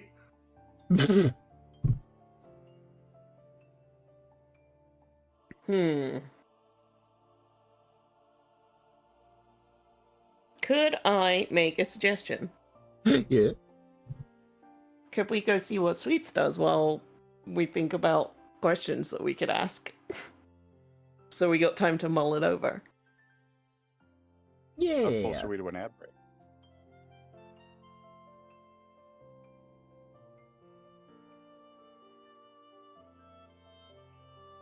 Beep. Hi, Chad. Hi. TV. Yeah, we're Did gonna y'all see take a TV's drawing? quick look at Darkvolt Arts Supernova. Darkvolt incredible. Fucking TV, this incredible. rules.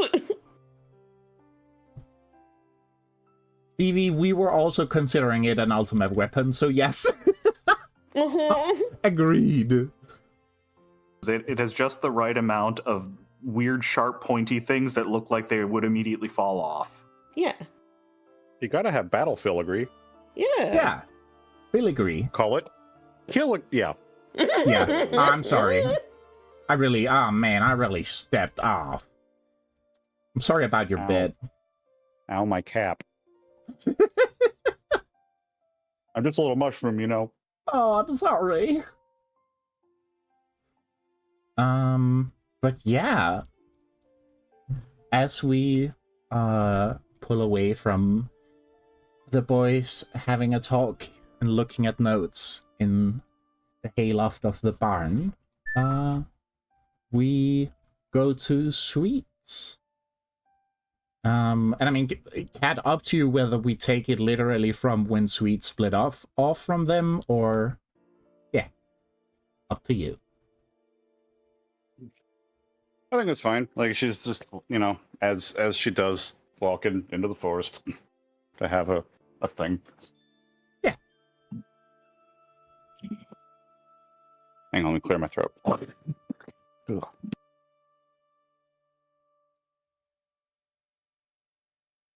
The con crud is still in my lungs a little bit. I mean, Ah. What time of day is it right now? great question. I mean, you went to the library in the morning and then you spent some hours there. So you probably came back noon. So I mean, let's just say afternoon.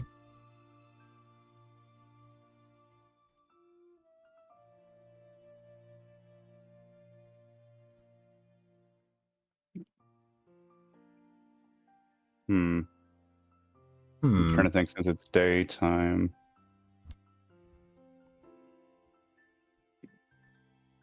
I'm gonna guess it'll be what she did last time. Just she's gonna have to walk far enough to get deep enough into the forest for it to get dark. Yeah. You know, sort of throwing the blanket over the bird cage, but for the opposite reason. Mm-hmm. Whoops.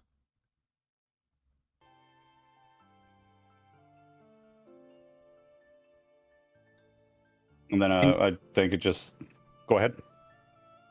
No, yeah, I was just gonna say, yeah, there's definitely bits of the woods that are so dense that it's like right after the sun sets.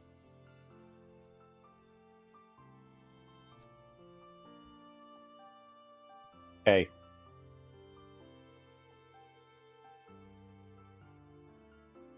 Look, I don't really know what it is that I need to say here, but I feel like I need to talk to somebody. And a lot of stuff's happened in a really short time. And I don't know, it feels like I should just be happy about it, but like it's still, I don't know, it hurts, and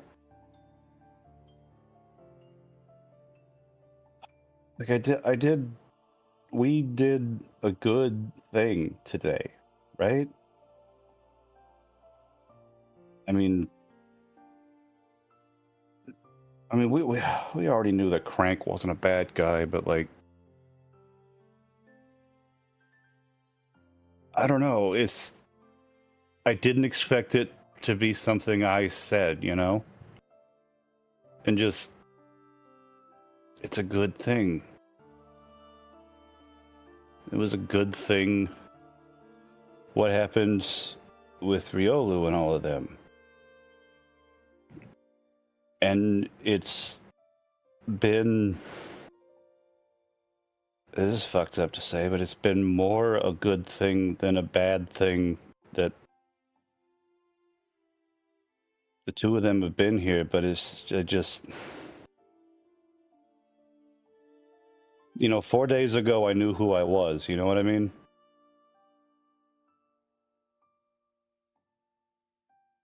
And just,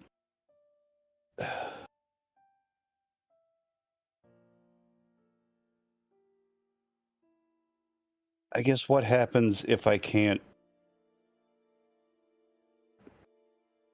what happens if I can't be better forever, you know?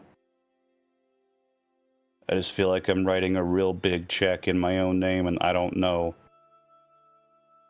if my bank account has the fucking funds to cash it.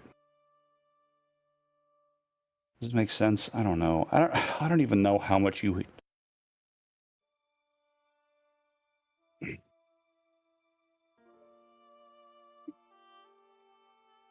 And she does just kind of go silent for a minute.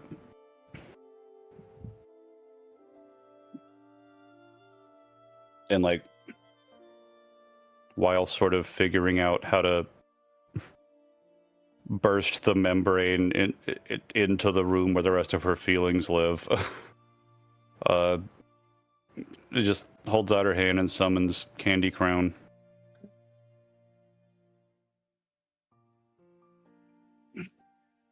And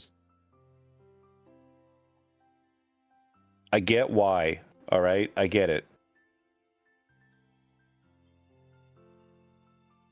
You really think that I'm the one that can take this to the end? Like, this thing doesn't even look like me. It feels familiar, but I know that's just because it was familiar to you.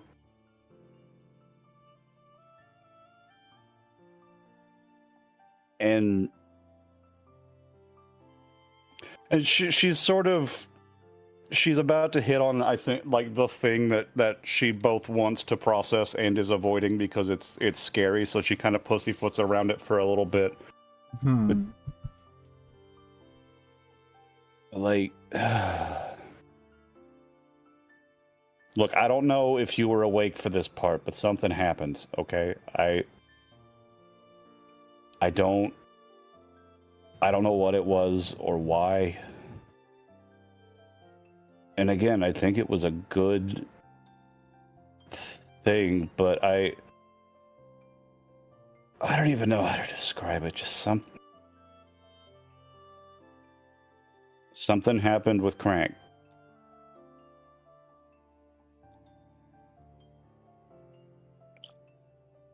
And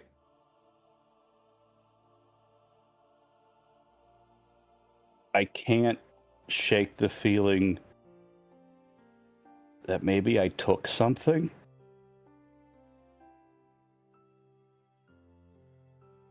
And like, I don't know that it's something I could give back. Was it mine to take to begin with? I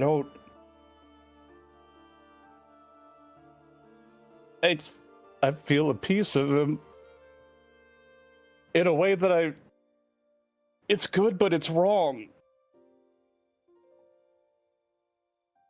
It's like, in the way that I feel like I should feel you, but I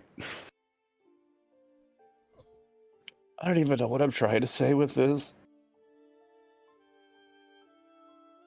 It's just a lot, you know? And it's easier with you here, but you being here just also reminds me how much you're not. I don't even know what your name was. And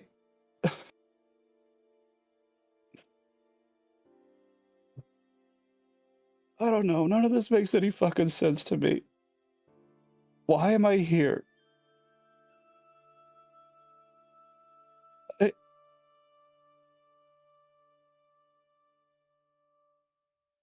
And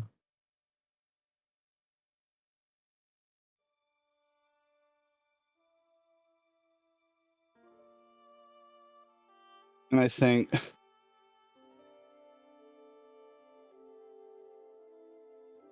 like, how the little hand came out and pulled her little soul back in when she got hit by the book. Mm-hmm.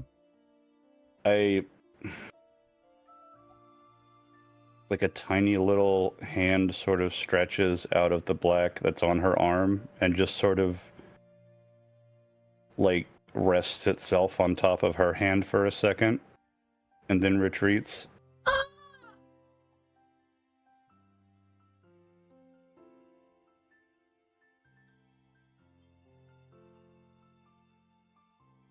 Yeah.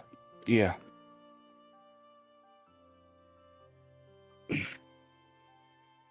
Look, at the end of the day, it's us, right? And I wish you could answer questions, but I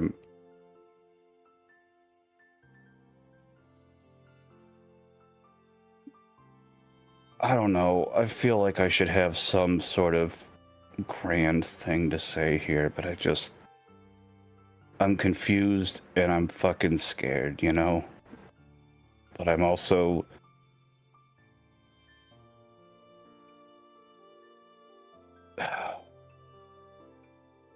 I'm still glad that you're here, I guess.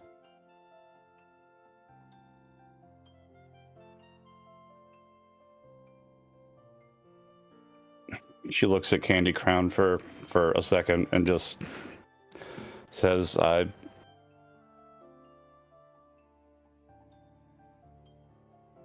going to do the best I can with this thing, okay? I just... Don't hold it against me if I can't go the distance, okay? But I'm trying. And she desummons it, wipes her face, and I think after a couple of minutes to sort of simmer down, probably heads back. Oh my god. Sweet. Oh. Cat, holy shit. Uh-huh. Ugh. Oh.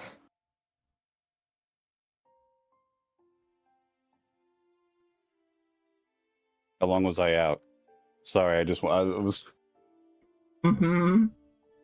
I mean, it was the fucking bequeathment scene again. It's like I'm just sort of following vibes, and like, there were a couple of times where I sort of came to him like, is there a through line here?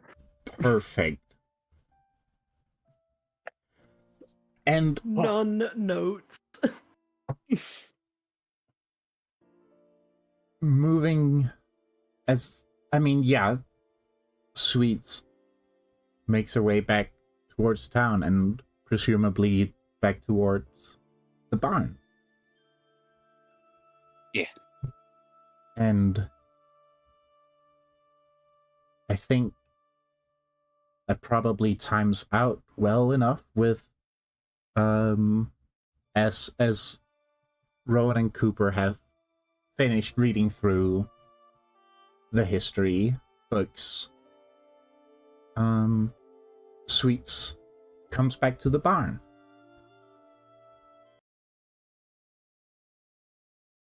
Hi y'all, live dupe here. I'm gonna go ahead and run the ads now, cause I need a bit of an emotional break.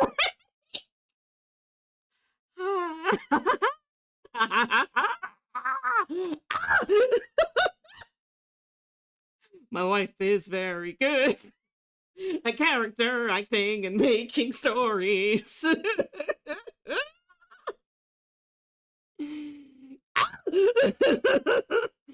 But yeah, you said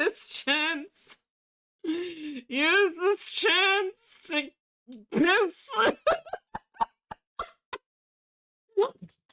I'm gonna.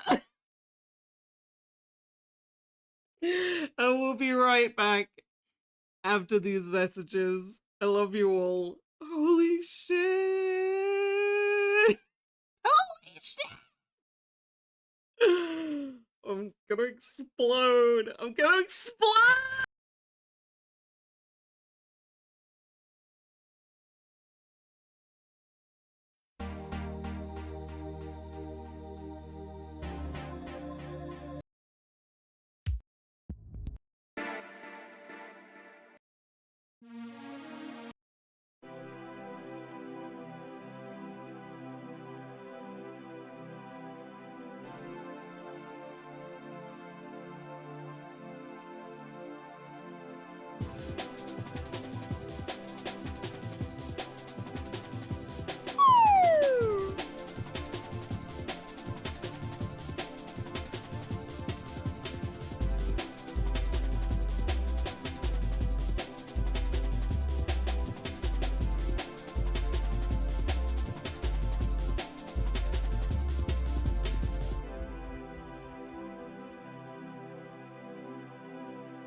And, well, actually, as you're coming back, you see,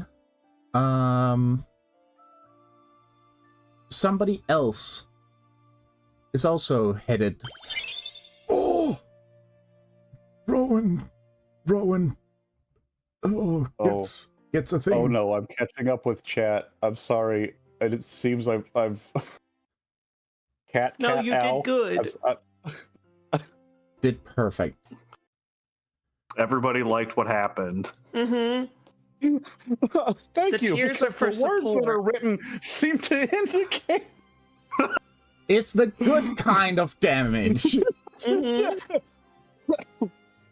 You know you're doing good when Nick says things like, I hate this. No, it's the bone hurting juice, but you keep sipping it because it tastes good. Mhm. Oh, yeah. No, that's fair. Yeah, and Sweets, as you're coming back into the village and you can see the barn. Oh, Cooper get advantage too. Yippee. You see the trolley from the battle being pushed back towards the barn. Still just a mess of things and dingle hobs and bobs and bits. And Rowan gets another advantage. Thank you, chat. This is the part where I realized last episode I did intend to say that I was going to help to push this damn thing back.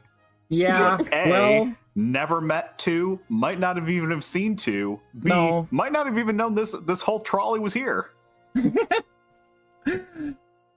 well, Sweet, you see this trolley. You don't see whoever's pushing it, but you can hear a little voice of somebody making quite the effort to pull this normal sized trolley full of shit. Yeah, come on, just, we should really put down pavement here. God damn. I was about to say, okay, so 2 is visibly struggling? Well, audibly, you can't see them from there. But yes, they're struggling. I think Sweet sort of stretches up and over, like, tall enough to kind of see around the bit of the cart that's obscuring him. Mm-hmm. You Well, you want me to give you? You know what? That's hey, there. Sorry, it's me. I was the siren earlier, and then later not that you. Anyway, yeah.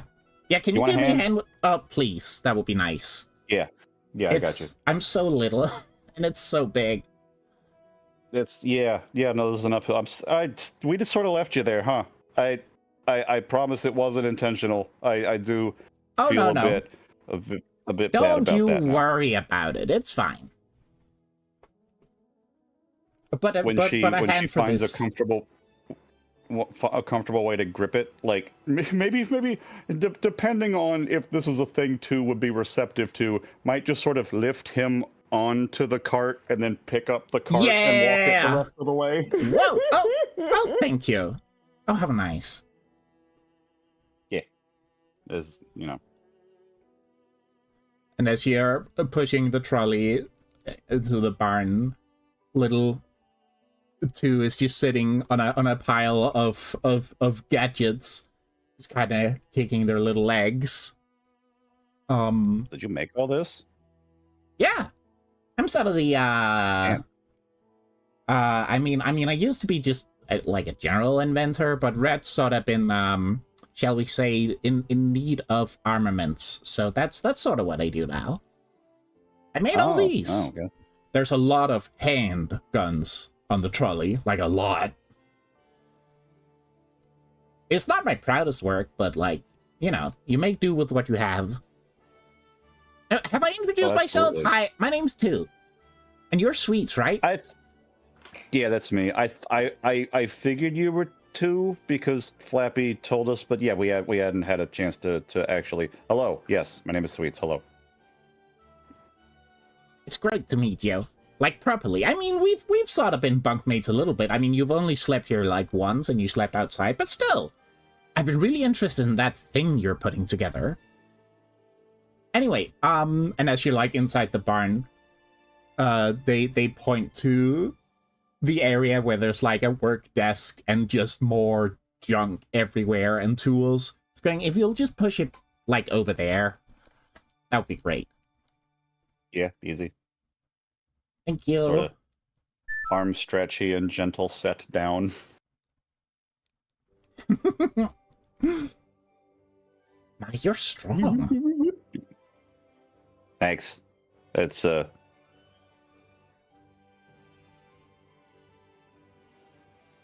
Thanks.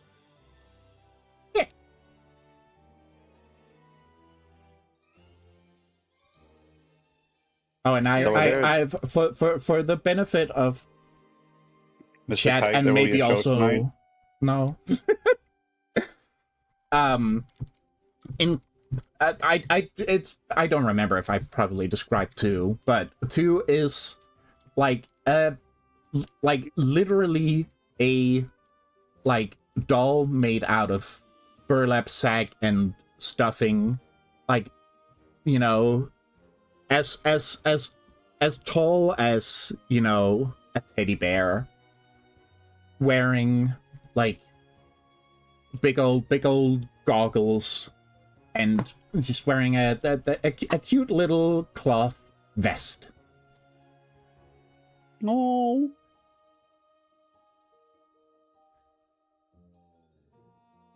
And they hop off the cart and say, right, well, you know, I was intending to sort of ask you about your big machine there, but I don't want to intrude. Oh no, it's fine. Bowen! Rose gonna poke his head over now and like look down from the loft and be like, "Oh, hey, sweets. Hi, You Bowen. gonna Two somewhere or?" 2 wants to know about your candy ship. Oh, you're 2. Hi. Or sorry, let me give a more accurate representation of the conversation. Hi. I'm new. I can't shout very loud because I'm little. I got little lungs. Hang on. I'll make my way down there. And Rowan, who's that? Is there like a little bug here? it's that guy that Flappy told us about. I thought he was like a little rag doll or something. I didn't know he was going to be a bug. Where'd you get bug? I haven't gotten like down from the loft yet, so I just heard like.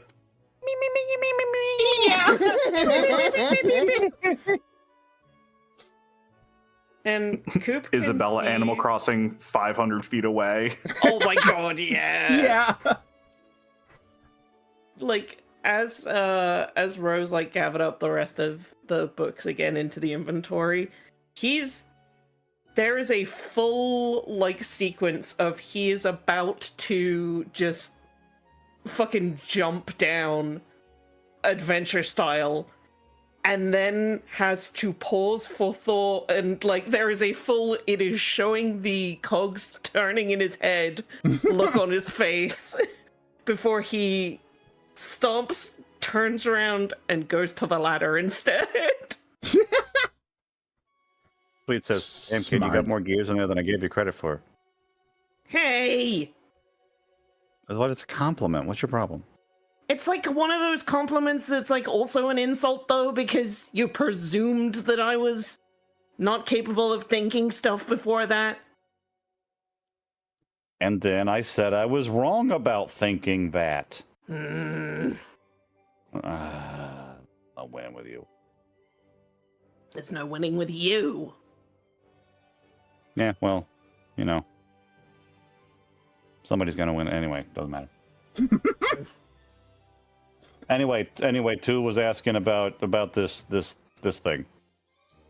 Hi. Hi. I'm Rowan. You My name's want to Two. know about the... Yeah, I've been looking at it. It's. I mean, it's some sort of machine, but I can't make sense of it. You've been looking at it? I mean, is A little that, bit. I mean, I hope that's okay. You didn't put a top over it. I've not touched anything. Don't worry. I've just looked. I mean, that's true. When you forgot to put the tarp over it? Yeah. Is that Cooper? Hi. Is Cooper still like up in the hayloft? I think probably on his way down, Yeah. Hi. hearing that there's actual conversation happening, and there is not, in fact, a bug. And you hear a little click, and then a whirring sound as two has deployed a two-sized grappling gun to like get up on the full-size workbench that's in here to be like closer to eye level with y'all.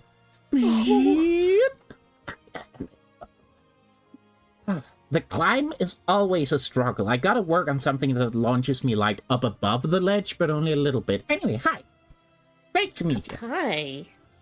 Yeah, likewise. I don't know if I can tell you too much about the ship. I mean, tractor, Candy. It's a ship? Oh man. I thought I spotted an engine, Oh. but it doesn't make any sense. What? Where's the fuel? What ignites the fuel? I mean, how does it work? Well, I mean, like, there was supposed to be a warp gummy, but, like, it ended up, override, right. Wait, no! Hey, ow! Am I what? allowed to say this? I don't know. I mean, if you don't wanna, I'm not gonna ask. I'm just curious. And as you might be able to Sweets guess, is looking over the ship as he's umming and awing. Is like, no, Two's got a good point. Like, what does this thing run on? I mean, it's like, Like petrol or fucking silly juice? I know some technology here runs on silly juice. Smiles? But you're not from here. Excuse me? I mean, it's one Is that a component colloquial of it. term? No. What? No, you. No, see, here's the thing. Forgive me. There was clearly something ridiculous in my ear. It sounded like you said the word smiles. I mean, in a way. What do you mean in a way? It either runs on smiles or it doesn't. That's pretty straightforward. What? He's gonna, like, cross his arms and, like, have a big sort of, I really want to talk about it, like, but, you guys gotta swear not to tell anyone, okay? You About got any it. of What would I this. tell? I don't know your babysitter, and I don't care. I'm not gonna tell her anything. What? Nothing. It was just a joke about you being a child and needing a babysitter. It's anyway. It didn't land, and explaining it's not going to help. Tell me how you're. I can't believe I'm saying this. Tell me about the smiles. Ro is glaring at Sweets, and his arms are You're not still gonna. crossed. You're not gonna power it like that, apparently. Sweets, are you always this hard on him? I mean, I'm not one to come and tell you how to do things. It's just you seem a little harsh. Sweets You like holds a finger up and like opens her mouth to say something, but there's something about someone else commenting on it that makes it real, and she's just kind of. He doesn't know why he gets this urge, but, like, Ro does look up, sees, like, a hanging sandbag, looks at where it would land, which is on a plank that's, like, it looks like it'll land like a seesaw, and he does kind of, like, stare at it for a second and draws, starlight out, and it's just like...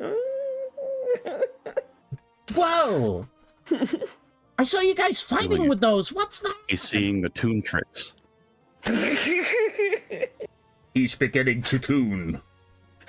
He's about to shoot the the rope when when Two talks about it, and it's like, huh? Oh, That thing. What's that? Where'd that come from?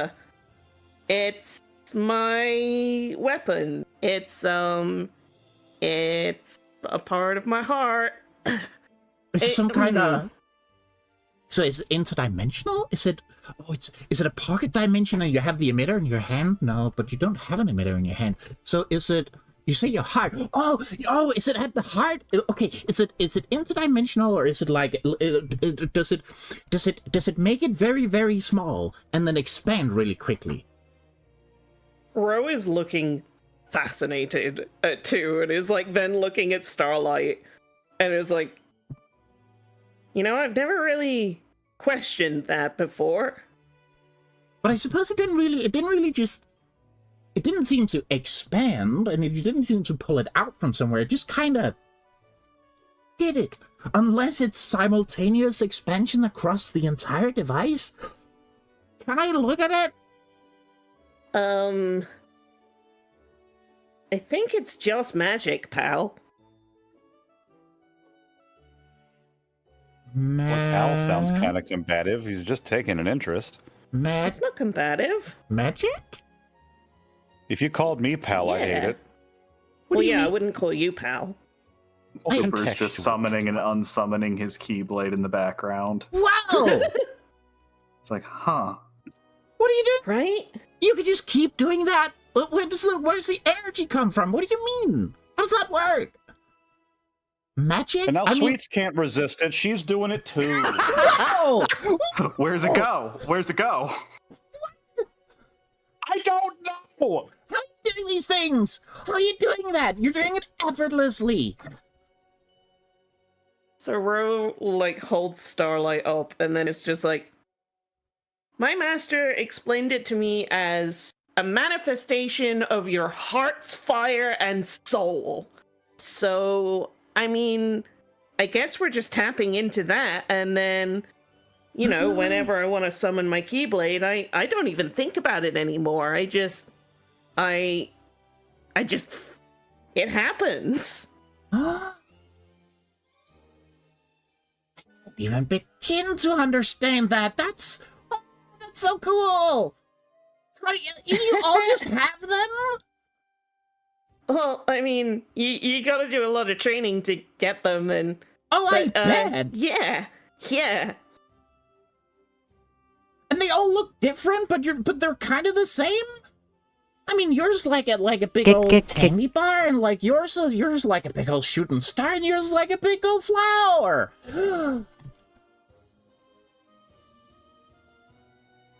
I understand if this is some kind of secret weapon you can't talk about. It's okay. I'm just easily excited by these things.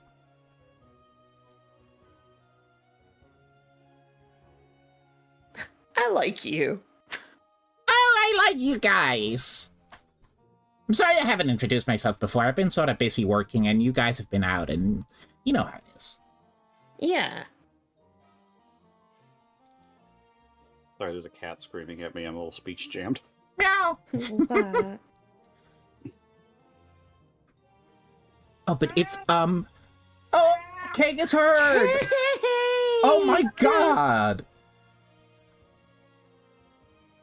Cake, we so rarely hear you on stream. Hi, Cake. Yeah. That's so manly. Yeah! Oh my good mouse. Wow. Meowing.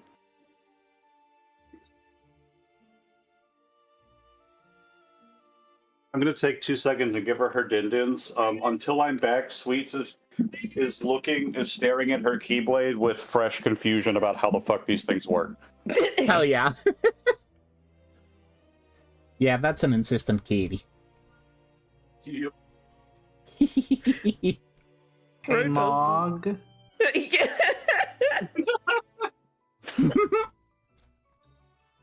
Mog, do you know how these work?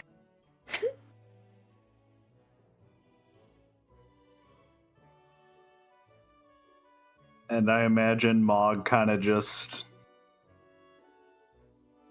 comes down, gives it the Cooper's Keyblade like a big look over, like, yes, interesting, yes, I see, and because this is like this, that must mean. And then he just kind of gives like a big shrug. Whoa. Is that your pet? I've never seen a thing like that before. What? It is... Oh, his name's Mog. Hi, Mark. He's, I'm too.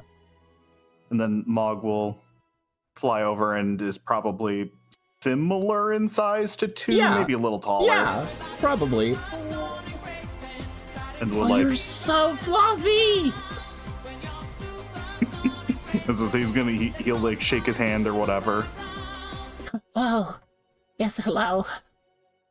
They both... Hey, Moogles don't really have hands. They just kind of have the little nubs, huh?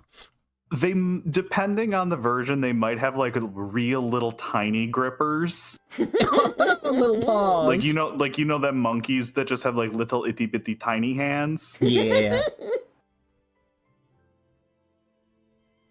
Is it the ones with the teeth have the little fingers too? Oh, probably. Actually, I think the teeth have nubbins, because they're 7 ones. The 14 ones have little hands. I thought y'all were talking about some kind of monkey that famously has teeth. Most of them. Most of them do, yeah. Crystal I'm not an Chronicle expert, Moogles don't but even have like- arms. So true. I choose to believe they do. The floof is just so thick you can't see them. Yeah. Shaved Crystal Chronicle of Moogle. Oh. Yeah, Tuesday's shaking Mog's hand. Oh, hi. I'm sorry if I implied you were a pet. You're clearly not a pet. I just... Yeah, sorry. Oh, yeah. Hi.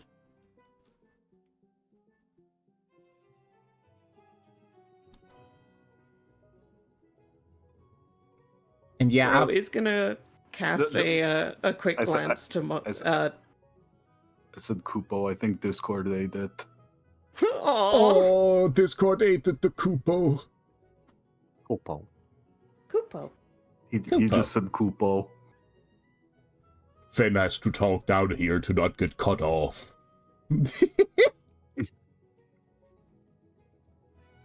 Kupo. there we go. Yeah, Duke, you were saying? Ro is gonna cast a look to Cooper and be like, of all the things that like I was thinking and expecting for like big hero adventure, questions about the Keyblade was not one of them. Oh! It at least certainly like in the metaphysical way, yeah.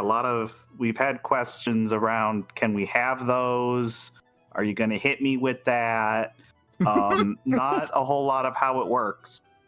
They're Yeah. supposed to look like keys. That's cute. Do they open stuff, or is that just an aesthetic? Oh yeah, they open stuff. They open stuff. Yeah, here. If you like And- bonk a thing up with it and then ask nicely. Ro's gonna run over and lock the barn doors and kind of like show like, yeah, they're locked, and then sort of give a little signal to Cooper. And then just kind of not the full Kingdom Hearts dramatic unlock or locking a gate, but just it's kind of a raise and point and then laser pointer at barn door. Mm-hmm. Whoa! And then yeah, like Ro sort of opens it and shows this. See, yeah. Wait, hang on. What the fuck? Wait a second. Hmm?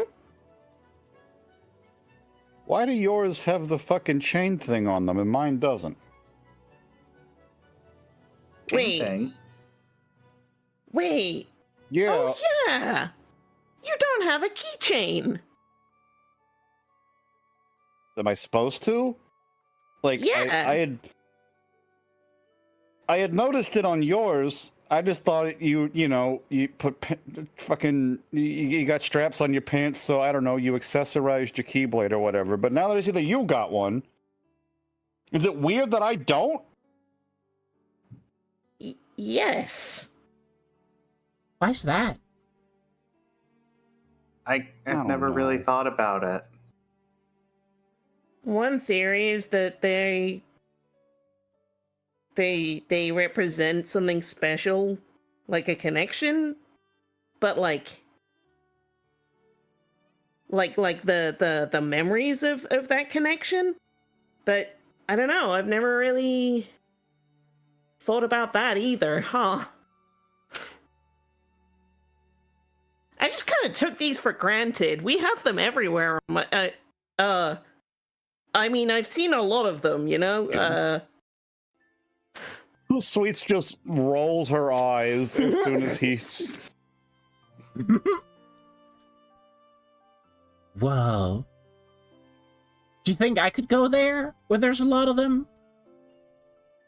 I mean, you kind of seemed a little cagey about it, so it's okay if you can't say.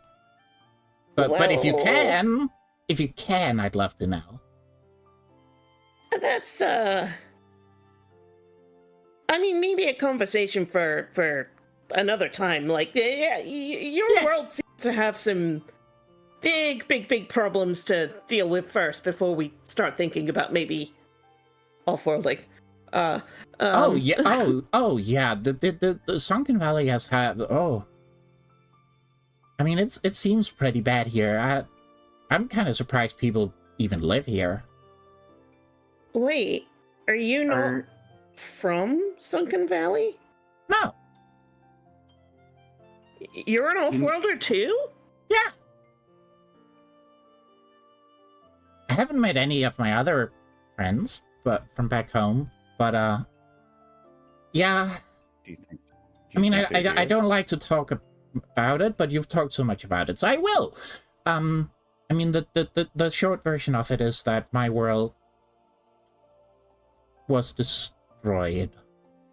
And somehow I survived that and found myself just wake up here. And there was like a lot of other people where that happened, but they were from all over, and then they started changing, but I didn't. And some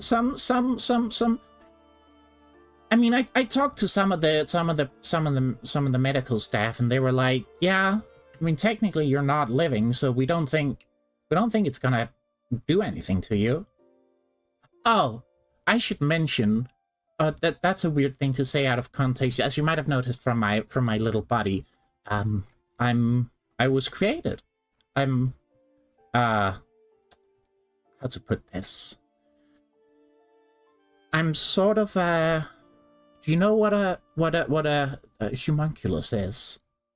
It's not exactly that, but it's sort of that idea. Can't say I've ever heard of that term before. Well, as far as I understand it, my creator wanted to make sure that there was still good in the world because he was the last one of their kind. And so he put his heart and soul into 9 of us. And so there's 9 of us, like me. He built our bodies, and then he put a little bit of us, or a little bit of him in us. And then we sprung to life. Before Sweets realizes that she is crying. Oh, did I? Oh no, I'm sorry. I didn't mean to upset you. What? You're crying. No, you're what? Hey, no, I'm what? I'm good. What? No, everything's. Shut up! You're crying.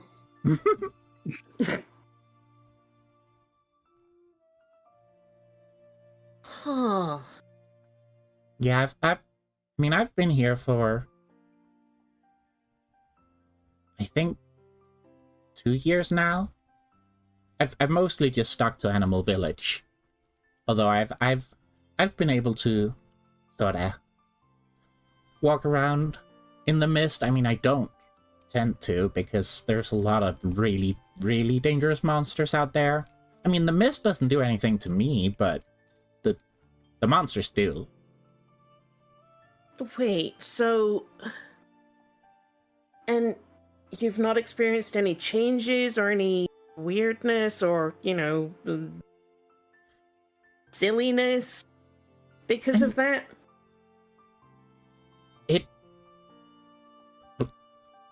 There was one time where I kind of thought that I would go really far into the mist to sort of see what had happened to all the towns that were supposed to be in there. I got the road pointed out to me. It was kind of overgrown, but I could see it, and so I kind of followed it for a long time. And when the mist got really, really thick, it felt like it was trying to take my creator spark out of me. So I ran back as fast as I could. And I haven't really gone out there since. I'm not entirely sure that I don't think I'm exactly immune to the mist, but it doesn't change me. And I have been able to go out there a little bit. Right.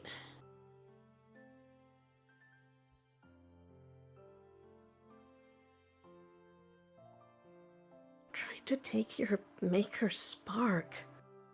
Well, that sounds like... Yeah, it sounds like a... I mean... Sounds to me like a piece of their heart, Yeah. At least that's what we call it back on my world, and...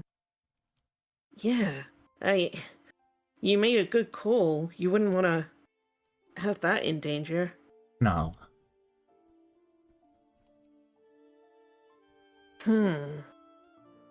Well...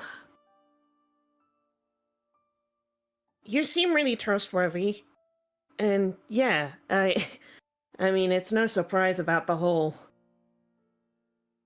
we've told you about Keyblades, and I've mentioned the gummy ship at this point. I can tell you about it. Just, yeah, it's between us. Like, Yeah. Promise me that you're not going to tell anybody else. This is a special off-worlder thing. What's said in the barn stays in the barn. They are making a link. Making a hard link. Yeah. Yeah. Yeah, this is quietly going on in the background. Like, don't let me disrupt the flow of it, but... Yeah, they hold up a little hand to their chest, and as they do, you can see that they are sort of briefly lit up from within by a light. Just softly going through all the stuffing and the burlap. And as they are glowing, they say, I promise you that whatever you tell me about the gummy ship and the Keyblades and all the things you want to keep secret, I will keep secret forever. And Ro's gonna shake on it. You shake the entire person. It's like he's gonna shake with his pinky. Yeah. Oh, okay. Oh, thank you. I was afraid you were gonna try like a normal shake, and Rhett's done that a few times. That sounds like him. Yeah. Okay. Yeah. This is the gummy ship. This is how Cooper and I got here. We were flying through space. And we came close to Sunken Valley. The spaceship! It goes to space! Yeah, it is. Yeah. Oh my gosh! They like plop down on the edge of the workbench and just stare directly at you. Okay, I'll shut up now. Tell me everything. So, it's made by pieces of a material called gummy, like the gummy blocks. See here? And he just like reaches to the side of it and just like easily pulls off a little gummy cube and then hands it to hands it down to show it off. Kind of soft, but also firm. Yeah. It So these pieces are what surround allegedly are like they're up in space and they kind of just like float around, but most worlds have like a shell made out of gummy around them. Whoa! And it helps protect those worlds from the darkness. They're just nodding, so enraptured, listening.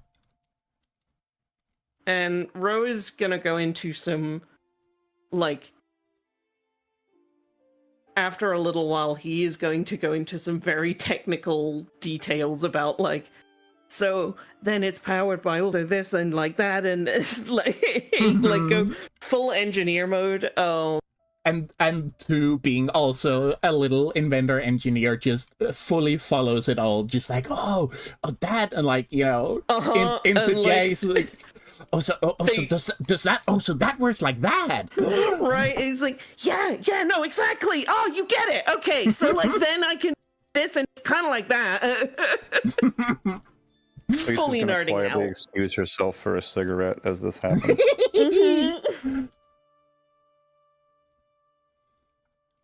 And yeah, I mean, while they're having their little talk, let's have a look at these links. Yeah. So Sweets makes a hot link with 2. And well, since Sweets has revealed that she is in fact the amalgam, on a 7, what happens there? Yeah, that's once again the dice go with the flavor, because she's not really sure how to feel about Crank, and the fact that she's what happened. Wait, hang on. She's positive feelings of Crank, but the event, the amalgamating last episode, she's very emotionally unsure what. So when it says 7 to 9, your link move doesn't trigger, I think that is what I picked, because she's sort of closed herself off a bit. Like, she's made the link. The moment 2 talked about having a piece of someone else put in him, it was almost like he was the one that made the link for her. But like, I do think where she is processing the last full amalgamation, she is probably still got a bit of a wall up even when linking. Yeah, so it's just a normal hot link. Yep, standard heart link. And then Rowan gets a light link. And on a 9, you get it. A 9? That's an appropriate roll. Oh, yeah, it is. Oh, and Sweets used advantage on it. Yippee! Yeah. Yeah. And the Coops with the 7. So you also get a heart link. Yeah. Little Mans isn't from here. Oh, thank you, Rep. I was not entirely aware of 2's pronouns. He, him. Good to know, because thank you. Little Man's also lost a world. Little Mans! Yeah, that's... Oh, a lot to chew on Apologies. there. Didn't really think about why 2 was here. Uh-oh. Oh yeah, most people God. are old cartoons, little animals, but this is a talking Sackman. That doesn't Right? quite fit those 2 archetypes, huh? Not quite. And yeah, I imagine that Rowan and 2's conversation unless interrupted, I imagine that they will go on, like, into the evening. Yeah, absolutely Cooper's- nerding out. Cooper's watching, throwing in a small comment of anything he might have remembered from a class, but is mostly doesn't have anything to add. Aww.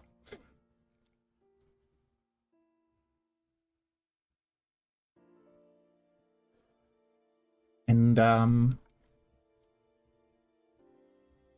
yeah, I mean, unless you guys have something else you want to do, I think we just sort of move to the evening when they finally stopped geeking out. And like,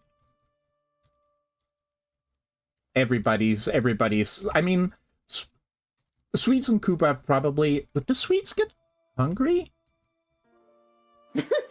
Doesn't matter. Point is, normal hunger senses kick in, but Rowan does not realize before they're like done, and she's like, "Oh, I'm so hungry! Dinner now!" And I spent a lot of magic today. I get hungry quickly. But say Yeah. nothing. Oh, should we Sweets get has been some? chain Oh, smoking, so she probably doesn't notice yet. yes. Oh my god, right? And I imagine 2 doesn't eat. No. I I think like to maybe think that when Sweets gets out, she pulls out the cigarette and then thinks about it and then just sort of pulls it and it stretches to like 3 times the length with an audible beep, and then she lights it. Yeah. Wait, lights and hot. Well, she can also stretch, I guess. So that's fine. Yep. I was about to be like, does she like pull it all the way back in to light the end and then push it all the way back out again? But like, no, she can just do it. Yep. And yeah, eventually, I think maybe it dies down as two is like hearing the tummy rumbles from Cooper. Just oh my gosh, oh, we've been at it for it's gotten dark out. You guys must What are be you talking hungry. about? It's only been oh.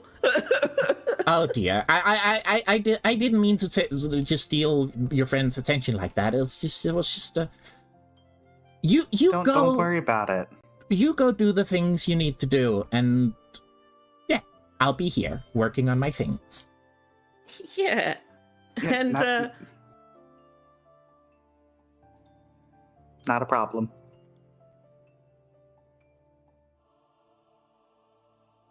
yeah, and I'd love to, like, obviously when we have time and stuff, I would so love to hear more about your invention.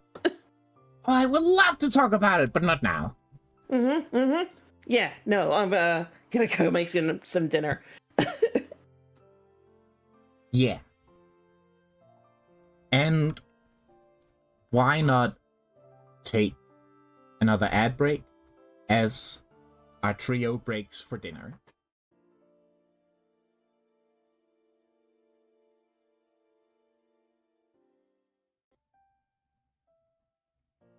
So it's in the evening. I mean, we can either jump into you're about to make dinner, you're about to go to bed. Honestly, that's up to y'all. I have some ideas if y'all don't.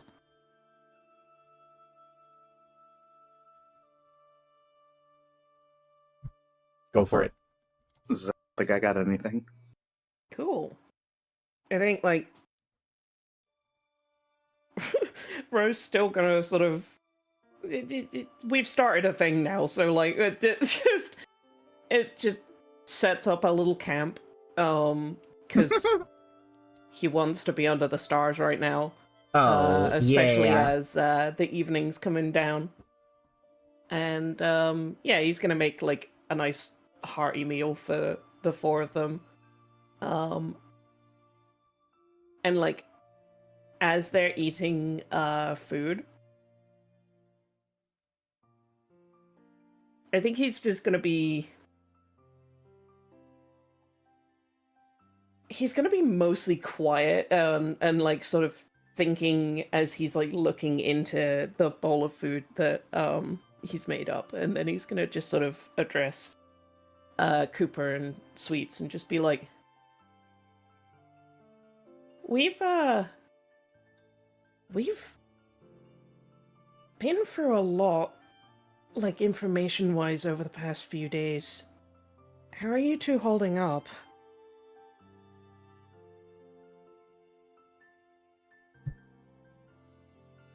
Sweets flashes a thumbs up as she takes a bite of whatever it is. And everyone believes her. Mm-hmm. Mm-hmm.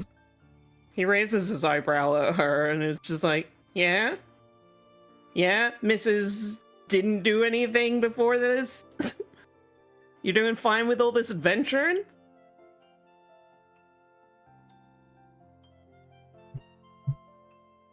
I think she just sort of,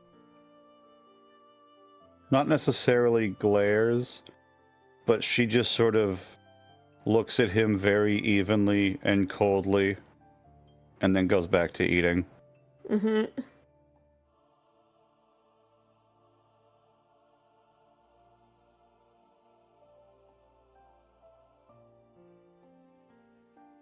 And yeah, as you just sort of glance up to look at the stars, you find that it's not a clear night. It's what looks like very, very dark clouds have rolled in and covered the night sky.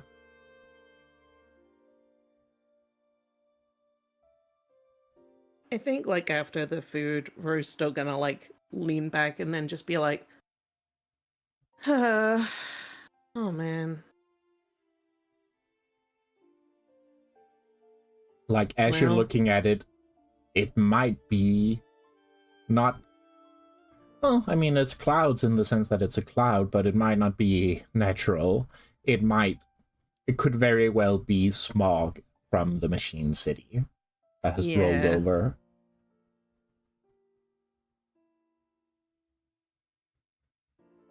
I think he's gonna, like,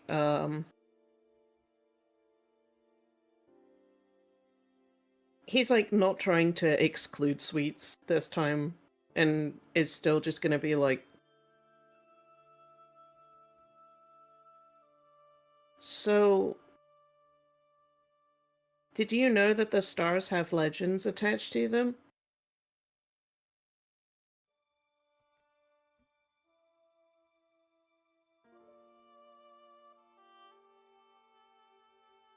Are you talking to me? Yeah, I'm talking to you. Yeah.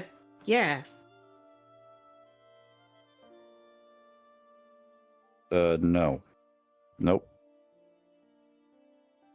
Do you know if that's just a you thing, or if that's a Sunken Valley thing? What are you doing? What is this? I don't know. I'm just curious. Sweets doesn't say anything.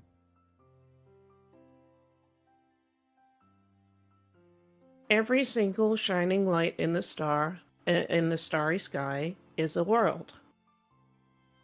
That's something I learned when I was really, really young. And each of those worlds sometimes form shapes in the sky. And storytellers through the ages assigned legends and myths to those shapes. And I would show you, but it sure stinks tonight. as you're talking, as you say that, there is like the cover breaks up a little bit, just allowing the brightest stars to be visible.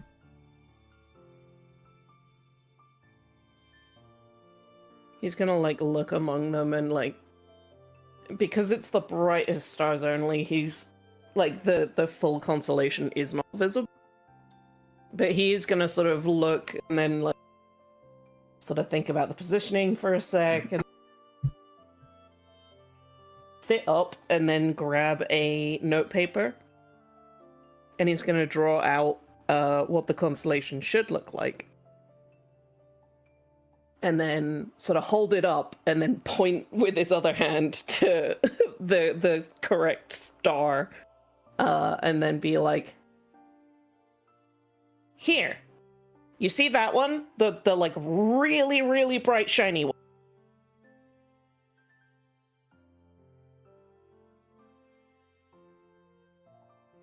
Mm-hmm. So that one is part of a constellation that has a whole story behind it. And it's a really nice one. So that's called the Flower Girl, or some people call it the Cetra. And she ended up giving up her life to save the planet that she was on. She actually became a part of something that the story calls the life stream. And she made a bunch of friends along the way. Her life unfortunately ended really in the story, in the legends. And it was a shame. She was a really, really nice character. She, you know, made everyone laugh, made everyone feel comfortable. She was funny. She was adventurous. She was a hero through and through. But she had... There was a nasty organization that honestly kind of reminds me of the Machines. And they knew that she was something special, something unique. And they said that they were protecting her. But in the end, they were actually just trying to keep her alive long enough to use her and use her powers to find what she was protecting, what her ancestors protected.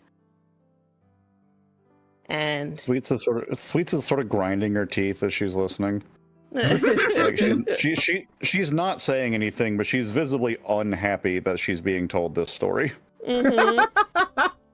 What a sweet story. What a sweet, nice story. So far, Right. you've only said very good things. Yeah. Look, take it up with Sakaguchi, all right? Anyway, her reaction to the story so far has been what feels very specifically tailored to be upsetting for her to hear, but she is not saying anything about it. And he's just getting lost in it. Like, but in the end, even though she, you know, ended up passing away so early, it turns out that her special power basically allowed her to become one with the life stream. And when the bad guy of the story was about to destroy the planet, everyone put their hopes and dreams forward, and they remembered what, you know, their connection with her and what she taught them, and then the whole of the life stream came up and helped stop the attack. And the party knew that it was her. They knew that it was her doing that.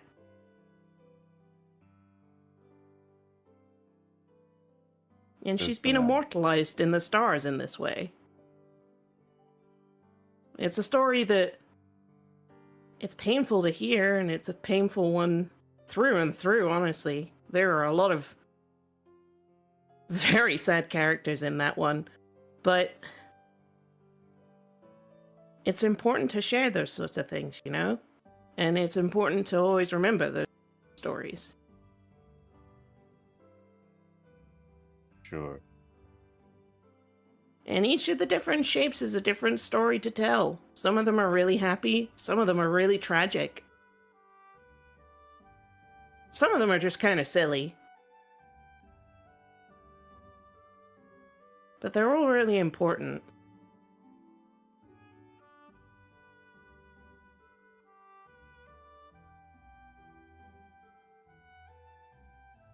And he, like, looks at her and, like, sees how uncomfortable she is and is just trying to, like, find the words. Is like, look, we're gonna be stuck here for a while, and I know that you've got... You're going through a lot of... I know that this isn't normal for you, and that we You kind don't need of... to do this. All right. Just don't. What? We literally crashed into your house. And I know you probably don't believe me when I say it, but I am really sorry about that.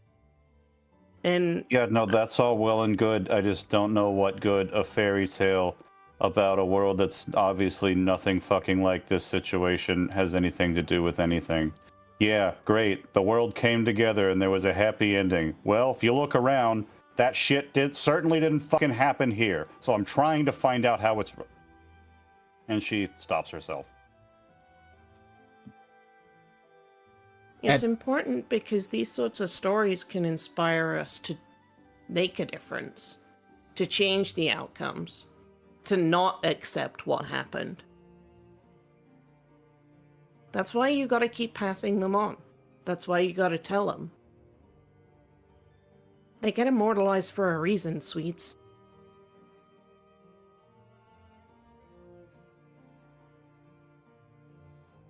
And if ever you wanna, I don't know, hear or learn about any of the other... Dude, you got so hard cut off right there. Oh no! Yeah. Hear about any of the...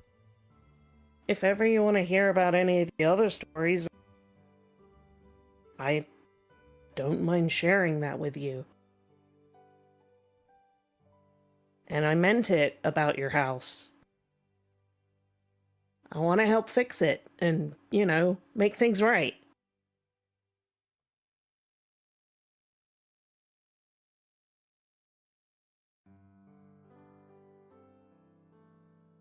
Sweets takes a bite of her food.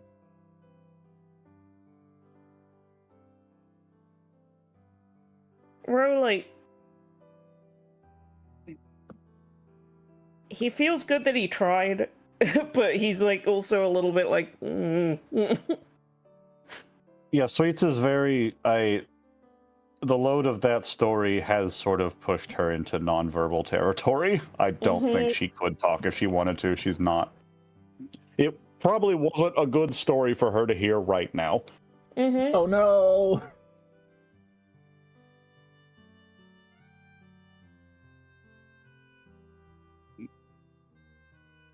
And like as a player, that's obviously fine. Just like that's where she is. Yeah. Was the live stream like an actual stream? Did it lead somewhere? So, it was kind of described as like, I don't know, like ethereal almost. It's like a stream goes to like a river or like a Yeah. lake, and then that goes to like an ocean. Yeah.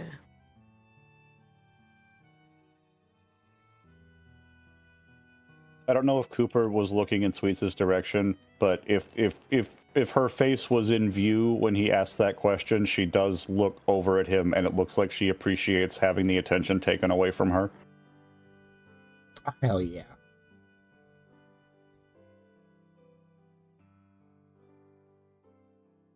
Whereas like gonna think on that and just be sort of like, you know, the story didn't ever specify, but it was definitely something that was like,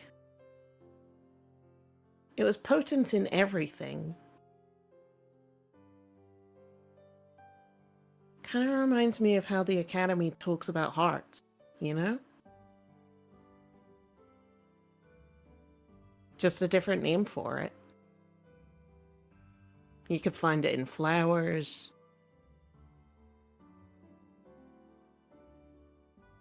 Animals.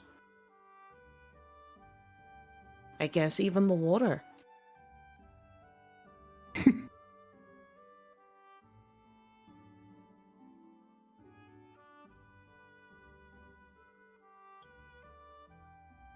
Yeah. A single tear from Cooper, and he doesn't know why. Also because you fucking hit me somehow. Yeah! Yeah!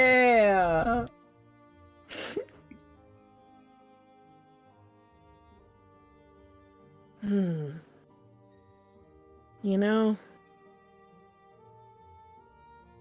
hey Coop, Yeah. something you said has made me think about something. You remember we had those dreams the other day? Where, like, you said that you saw me and we all seemed to see our stations? Well, yeah. Well, so I didn't just see Master Ifrit, Master Ramu, and Gil and Heaven's Echo.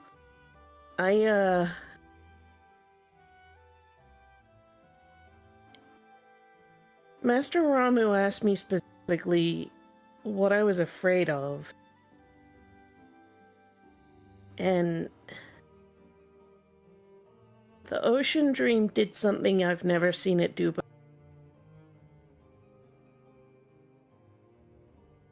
And that thing we talked about in the barn just now, I don't know if it's related.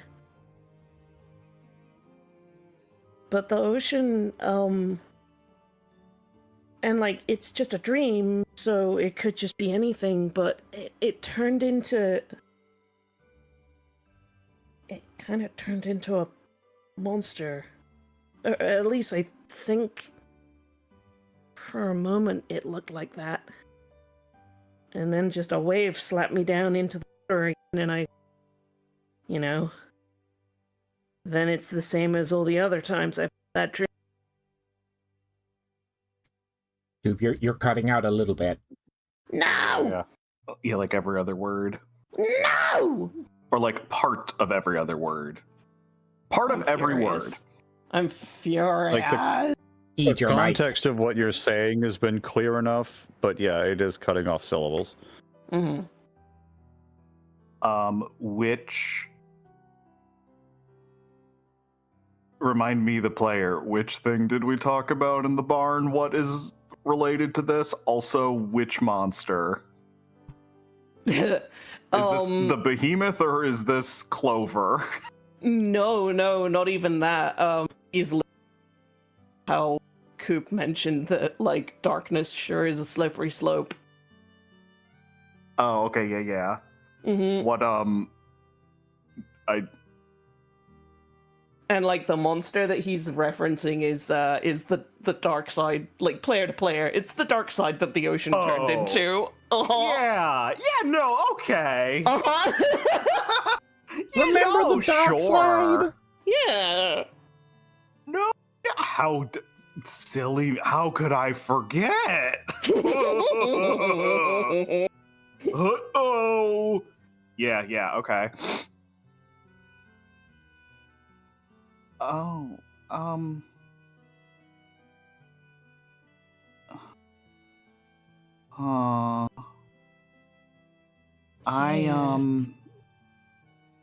don't remember how much of my dream I told you. I also, there was a big, some kind of a monster that seemed really familiar, but I don't think I've ever seen one. Really? Yeah, it was, I don't know, the one of the biggest things I've ever seen. That doesn't mean that doesn't mean anything when I just say those words like that, but like you get it, I think. Yeah. When did it happen? Just at the end of your dream? Because mine was after I answered what I was afraid of.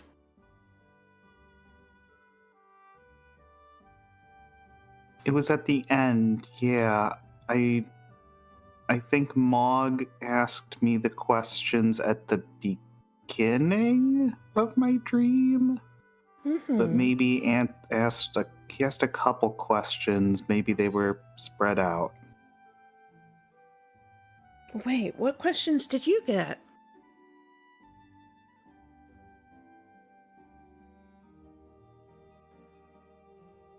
which of course, I remember. Yeah. I can check. I mean, it was the Kingdom Hearts 1 experience yeah. curve questions. Yes. Um, Although What's I most might have important guessed to them a you? little bit, but I think Cooper and Rowan got the standard 3. Yeah. And then yeah. Sweets, well, Sweet's got one of them. Straight Yeah. to what are you afraid of? Like, this conversation, by the way, is within earshot of her. Oh yeah, no, she's just silently allowing it to happen. She's not Oh, saying yeah. anything or reacting outwardly, but she's taking it in. Absolutely. Oh, I bet. I'm trying to speak not quietly so she can't hear, but I am respecting that she seems to have disengaged and mostly just kind of speaking just loud enough for Rowan next to me.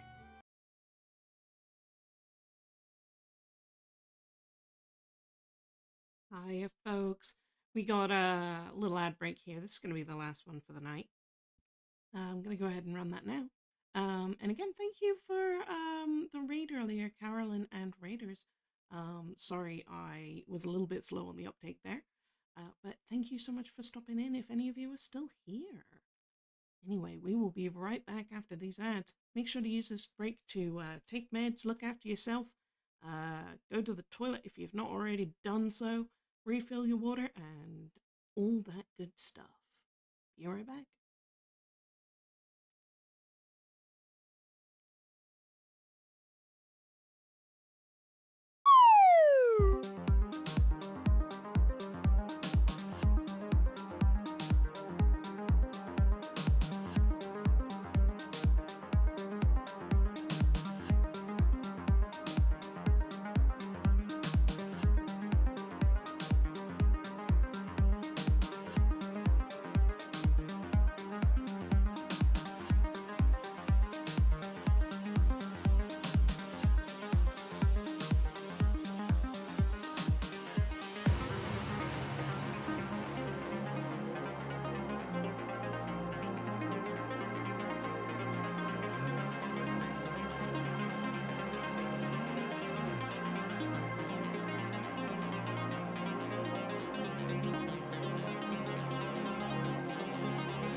but And not, Roof's just you a know. blabbermouth. Oh, Yeah. she's listening. Oh yeah. Yeah, and you can still hear me. Just I'm not Yeah, speaking at for sure. you. Mhm.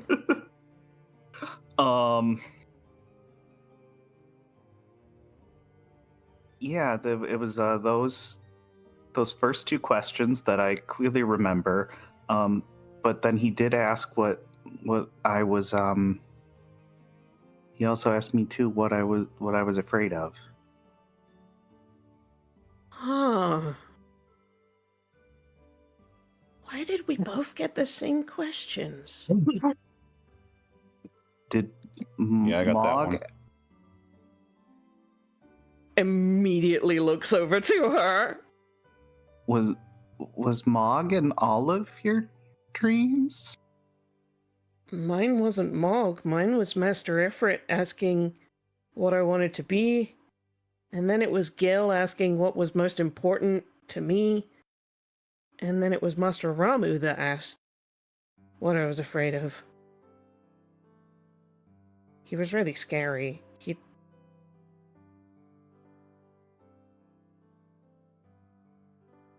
Yeah, he was, insistent. But, Sweets, you had the questions?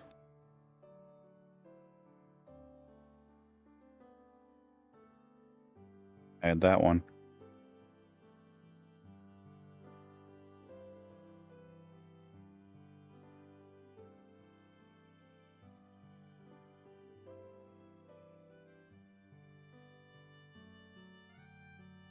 Hmm. And did the questions happen in a location? Mine were all at Heaven's Echo.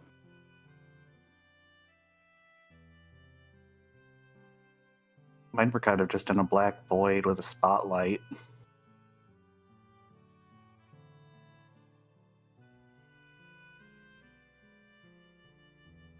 Just that, huh? Well, once I was done answering the questions, then I was on my station, but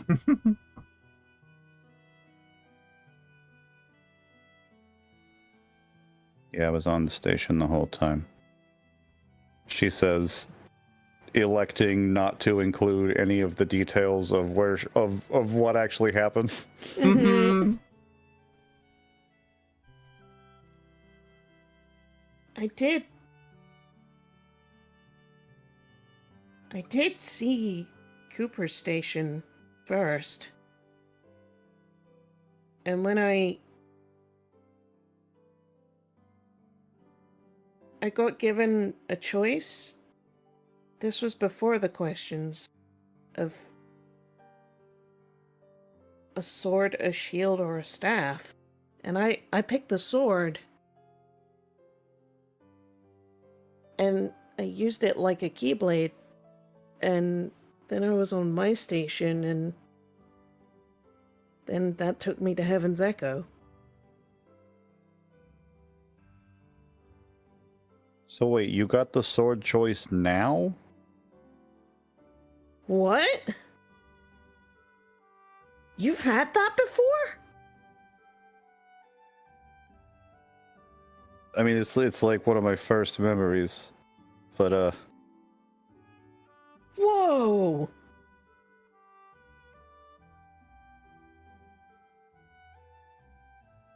yeah, I don't know, but like, I don't know what the fuck actually happened. Like, I understand the theory of what must have happened for me to come into being, but like, for all I could tell, I was born in there.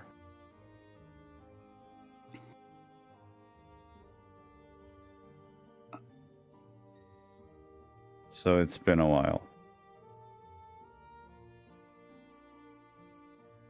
And you can see her like the energy sort of like, I don't know, a curiosity kind of returning to her. Mm-hmm.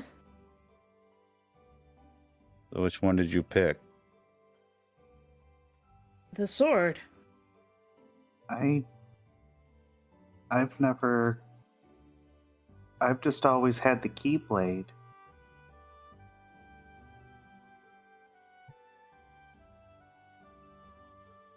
So you've Leets looks at never- Cooper for a second. Doesn't say anything, but like you can see on her face that she's been handed information that surprises her and that she's a bit confused by. Mm-hmm. So you've never experienced the sword, the shield, and the staff.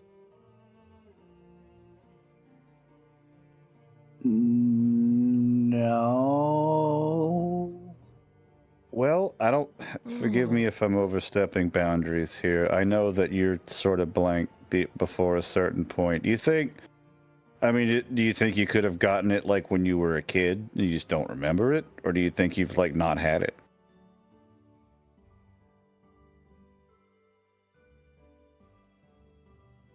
You don't like have to know. Sorry, I just it. Anyway, as you were. Yeah, I mean, if She's you got suddenly it before sort of Treno, self-conscious that she's asking a lot of questions. because if you got it before Treno, you wouldn't remember. But it would be deep down in there somewhere.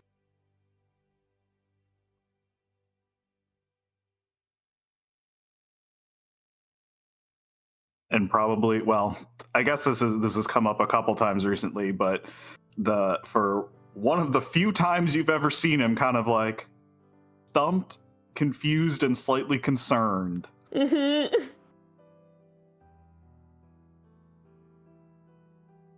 Huh. Sweet suddenly feels a little guilty because, like, I don't know, a thing that she said has suddenly just sort of, I don't know, he doesn't seem like he's having a crisis, but he's like, oh, he seems at least mildly upset by that. But anyway, she's, I think, to sort of move past it, just, so, I don't know, you'll never, you want to know which one I picked? Yeah. Fucking none of them. I threw them all off the side. God, How- of course. How am I not surprised?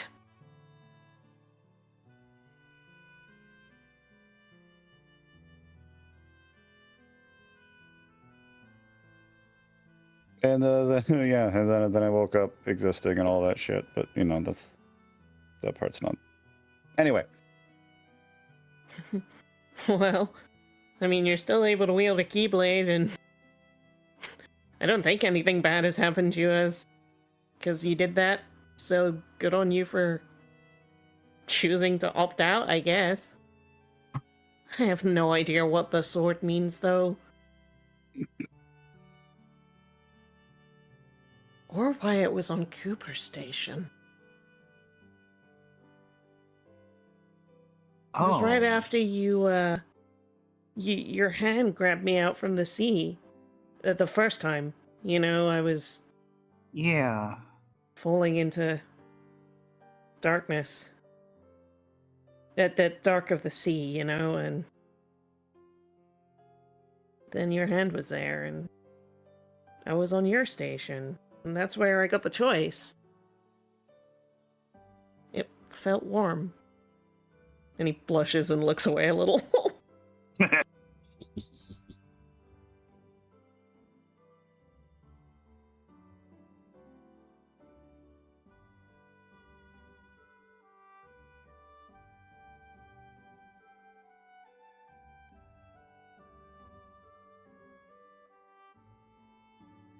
Those were on my station. Yeah. wait, hold up. Are you guys confused about that? You're all acting as though this is. I mean, really? What do? Well, I mean, Well, do they yeah. usually show up on some? Are they on someone else's? Right? Were you on someone else's, or was it yours? Well, it's obviously a case by case, but like I've only known you two for a couple of days, but like, Koopo, have you never noticed how bitey and fighty he gets on your behalf all the time, but doesn't seem to like have any sense of self-preservation to the point that I want to smack him? That's not the important part. Anyway, I don't know. forgive me for being a bit if this comes across as abrasive, but it sounds like you're his source of strength, and I don't know what's complicated about that. Hey! Yeah! Fucking tell him! That's not. I mean, I'm kind. Don't just say it like that. Oh, I'm sorry. Was I not swoon enough with the delivery? Like, it's like, good for you. I hope it doesn't cost you in the end, but good for you.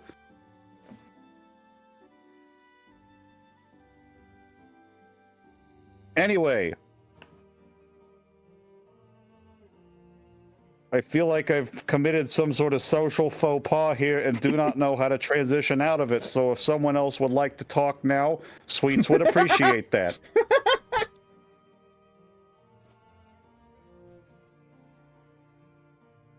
God, Rowan, that's so- did you steal my sword?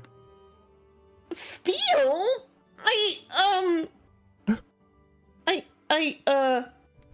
I hope Oh my not. god, did I have it all wrong?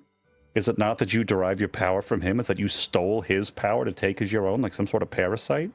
I mean, you can have it back if it's yours. I'm joking, shut up! I don't know how this works. I'm sorry. I was joking too. I mean, I don't know, I guess, how this works if you did take mine or not, but I think that's okay.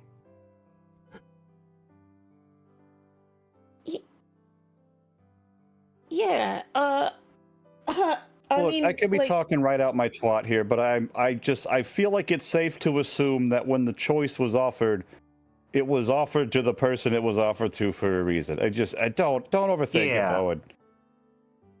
Yeah.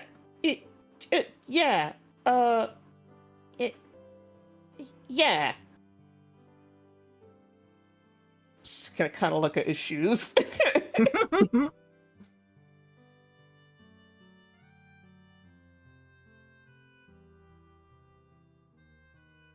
At risk of repeating myself from a moment ago, I feel as if I have somehow once again committed some sort of social faux pas and have yet to glean an effective means as to extricating myself from this excruciating moment. So please Christ, if someone would take the helm from my white-knuckled hands, I would be in your debt. Thank you. Mog, could I interest you in a game of Triple Triad?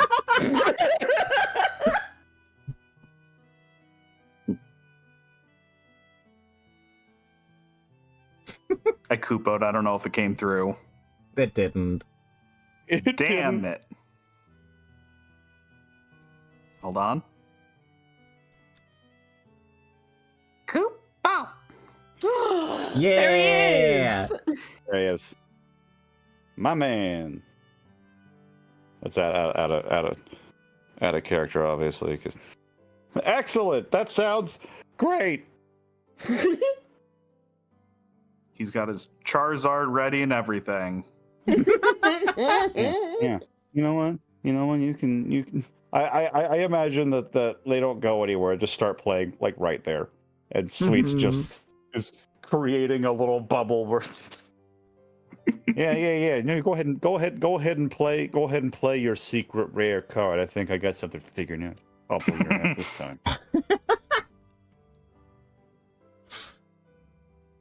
I think Oh, I look. after a little Me while. saying D's Koopo nuts at the end of this one. Wait, that was a misplay. Give me a mulligan. Shit. After a little while, Ro is gonna sort of look like to sort of give Cooper a silent, just nice, happy, like teehee look, but also like, yeah, yeah.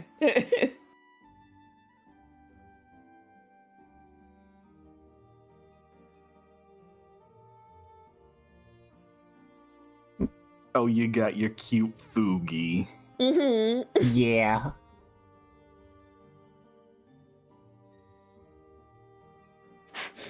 He's Yeah, sort of giving yeah. him the haha, not no to what was just said, but like like all of this silent and through the look, right? Like Artemisia! No, how did that lose that matchup?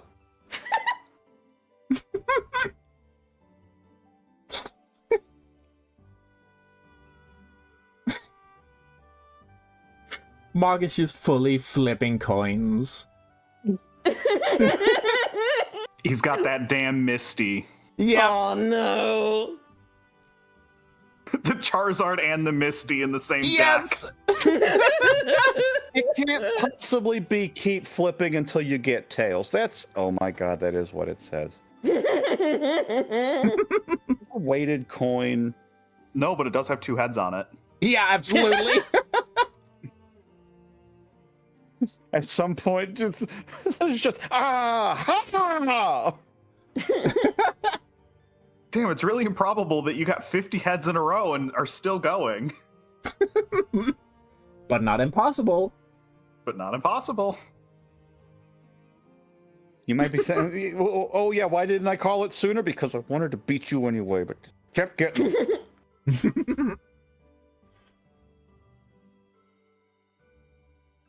And I think as sort of the tensions of the, shall we say, deeper conversation sort of ebb out and it gets later, I imagine you get ready to go to sleep. Mhm. And that's where we're gonna end today's episode. Hell yeah.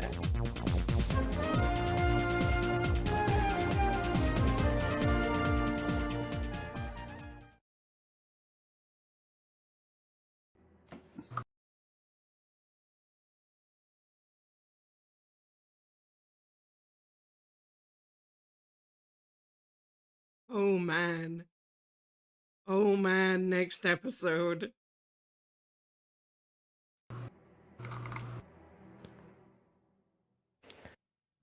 Falling. Oh man.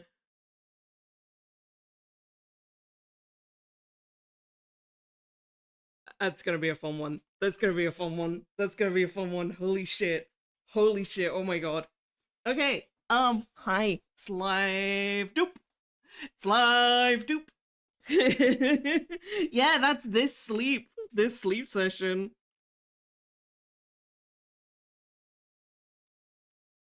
Oh my goodness. That means that this is also the episode of the thunderous clap. Oh my goodness.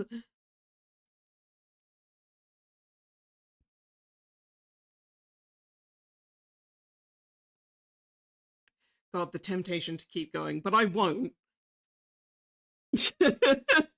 I just really like this episode. I'm about to clap. I am clap. Hoo-wee! Alrighty, lovelies. Thank you so much, as always, for joining for Sunken Valley Recast here. Let me just check the calendar April. Okay, so, no Sunken Valley no Sunken Valley Recast next week. But that is because I'm going to be taking part in Pilkmas. So, next week, around about 5 p.m. GMT, there's going to be a Pilkmas event run by me, where we're playing Bing Bong Hot Potato. So I've gathered a group of people. It's going to be a really silly time. We're going to play some Peak with a little twist that should be nicely chaotic. Oh my god, thank you for making it big, Cat. So that's going to be next Sunday. You can next join me here on this channel tomorrow for some Kingdom Hearts Untangled. And then after that, probably I might do like a little stream on Tuesday if I'm feeling it. But after that, you'll find me over on Kat's channel for the Sunken Valley debrief. Sorry, not Untangled. The debrief for yesterday's episode, which holy shit, holy shit, holy shit, holy shit. It's gonna be one hell of a debrief. And then next Saturday, I should be doing MSQ. I will triple check with Fen and stick all the announcements and things in the Discord. So keep an eye on that. Until next time, however, thank you all so much for joining. I'm going to go ahead and find us a raid target and pop on a little bit of music here. Let's see. Oh no, not that. Not that.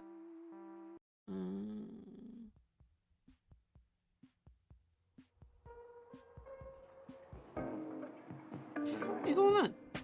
One question. Yes. And yes, by empanadas and by empanadas, grab yourselves your dupes before we jump on out of here.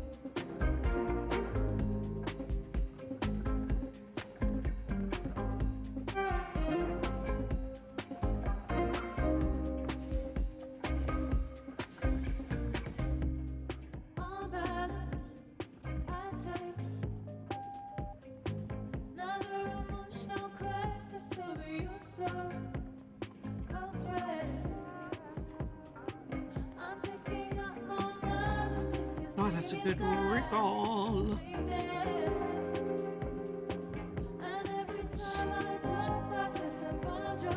I think I know who we're going to go and raid into. Because it looks like friend of the stream, Renee, right here, is streaming a rhythm game called Unbeatable. So I will... I think we jump there.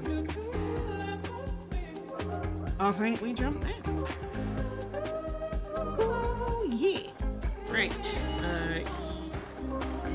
Let's see. Let's do a pipe. We in here beating it? Boy. Of course, if you don't have these emotes for the raid message, then please use your favorite pair, and we'll go on over and say hi to Renee. But until then, of course, as well, if you cannot stick around for Renee's stream, at the very least, pop in the raid message so that Twitch gives Renee all those good boy analytics.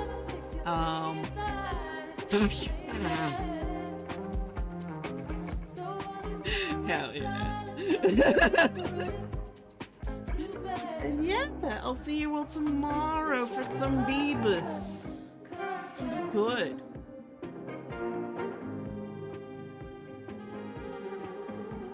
And yeah, I hope you all have a good rest of your weekend. Enjoy your time at Renee's. Oh yeah. Take it easy, lovelies. Bye-bye.